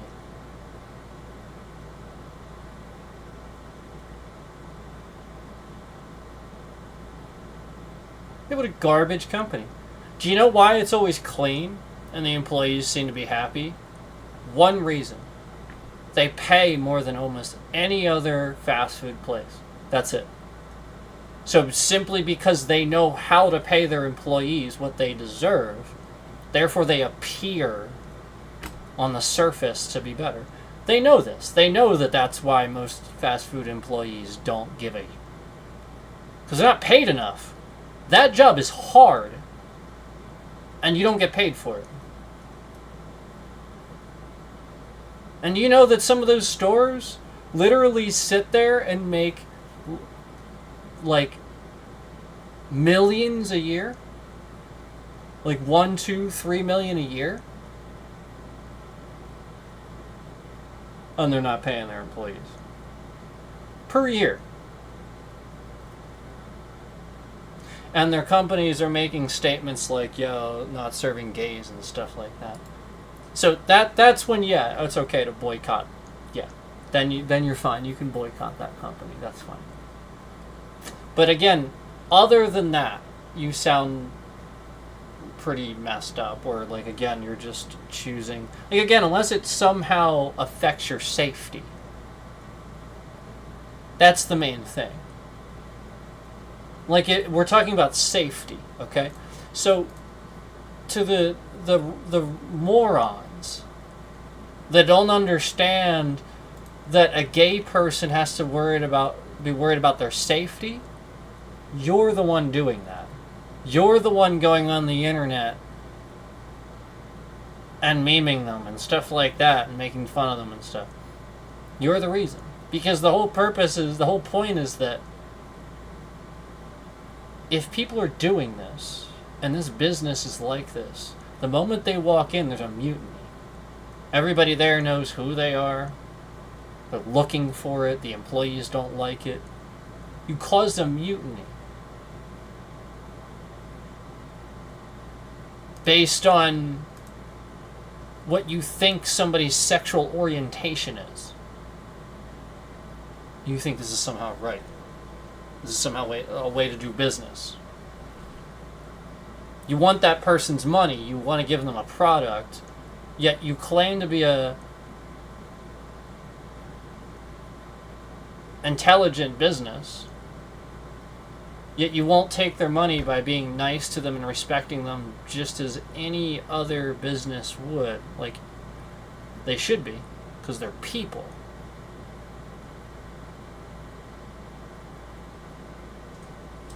Yet you just go, oh, well, we just don't want gays. And then you don't understand why... again, how could you not understand a gay person then has to worry about their safety in there? Because maybe they have been eating there. And then you make that statement, and now suddenly all the employees know who that gay person was that was always eating there.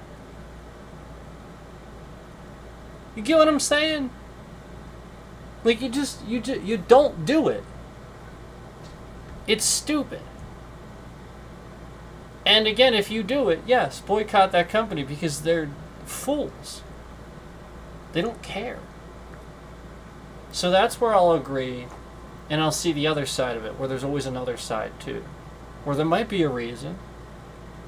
But again, a reason isn't... Don't tell me that the CEO makes too much money. I don't care.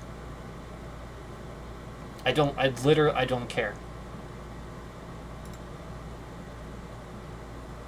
Now, if you're going to show me a sweatshop where they're running a sweatshop making tons of money too on the side, okay, I'll care about that. Okay.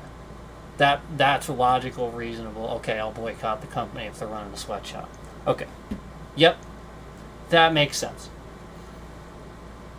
But again, you didn't give me... You just said the CEO made a bunch of money. Okay, they sound pretty successful then. Yeah, what do you want me to be angry because the CEO is rich? It's not going to make me angry. I'm not going to get angry because somebody's rich. And it almost seems like that's how they're spinning this. Like they think that everybody's angry because they're jealous and they're rich. No. Nope. No, it's exactly the reasons people are saying they're pissed. So anyway, I just wanted to get that in there because I feel like that is important. You know, like just kind of knowing how to do that and understanding that there might be a good reason, a valid, logical one, but a lot of the time, I don't think there is. I think people get... Because, I mean, we've all done it, right? You've all done it. Where you're upset about a place, they treated you poorly, bad employee, bad experience. I'm never going back there again. And maybe you don't. But there's probably some you do, right? So, you know, like, it's not like people don't do that, but just realize that there's a difference between a public boycott where everybody's sort of kind of grouping together and being forced to be segregated because you said you didn't want that group of people in your store. So now they sort of organize, and you get what I'm saying? Gamers do it too.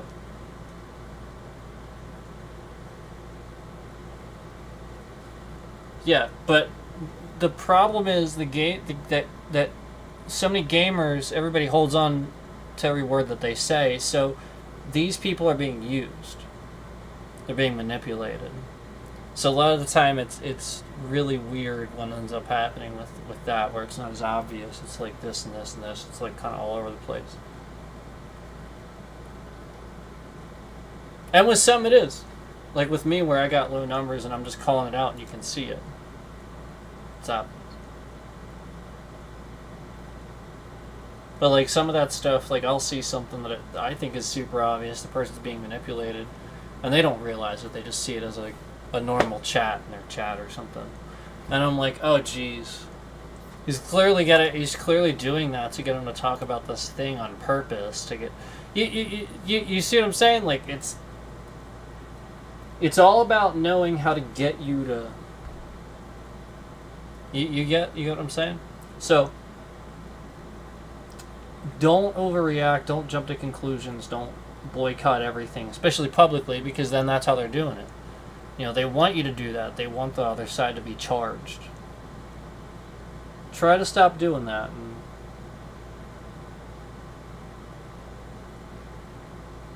maybe even tell people about it, you know.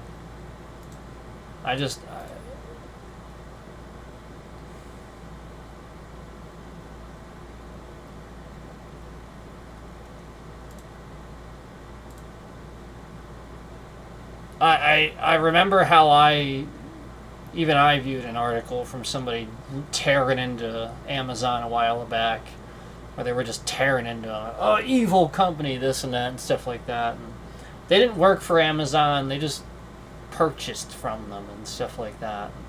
So it's not like they were speaking from firsthand, you know. It's just, they were tearing into them, there was just a public review, and it was just so stupid. So, like, I see both sides of it, and I'm not going to sit here and I'm not going to be like a Boy Scout for Amazon or anything, but I'm also going to sit here and I'm going to tell you, be rational, be reasonable. That's all. Safety.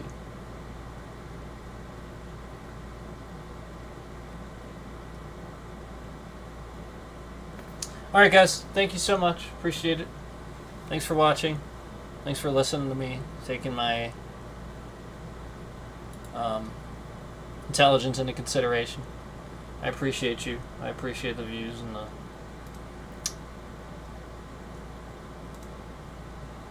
everything. Really. I do.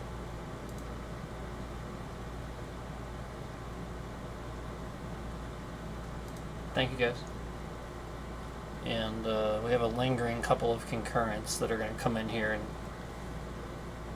so just be aware that people are lingering around to mess with this stream after I finish it for some reason. I'm not sure what's going on with that. I think they're lingering to remove their all evidence that they were in here, to be honest. I saw that graph messing around earlier, like kind of jumping around like crazy.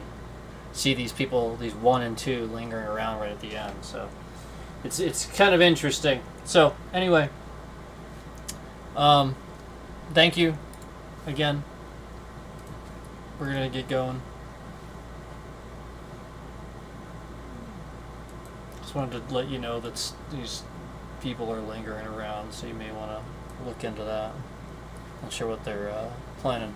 Again, like usually it's halting of the view progress, or something where like the stream doesn't do what it's supposed to do, doesn't process for a while, so therefore it causes problems for the view count or something like that, where it's like obvious somebody's in here to do that weird thing. So anyway, just wanted to let you know if you're looking into stuff that I'm seeing that. So take care, guys. See ya.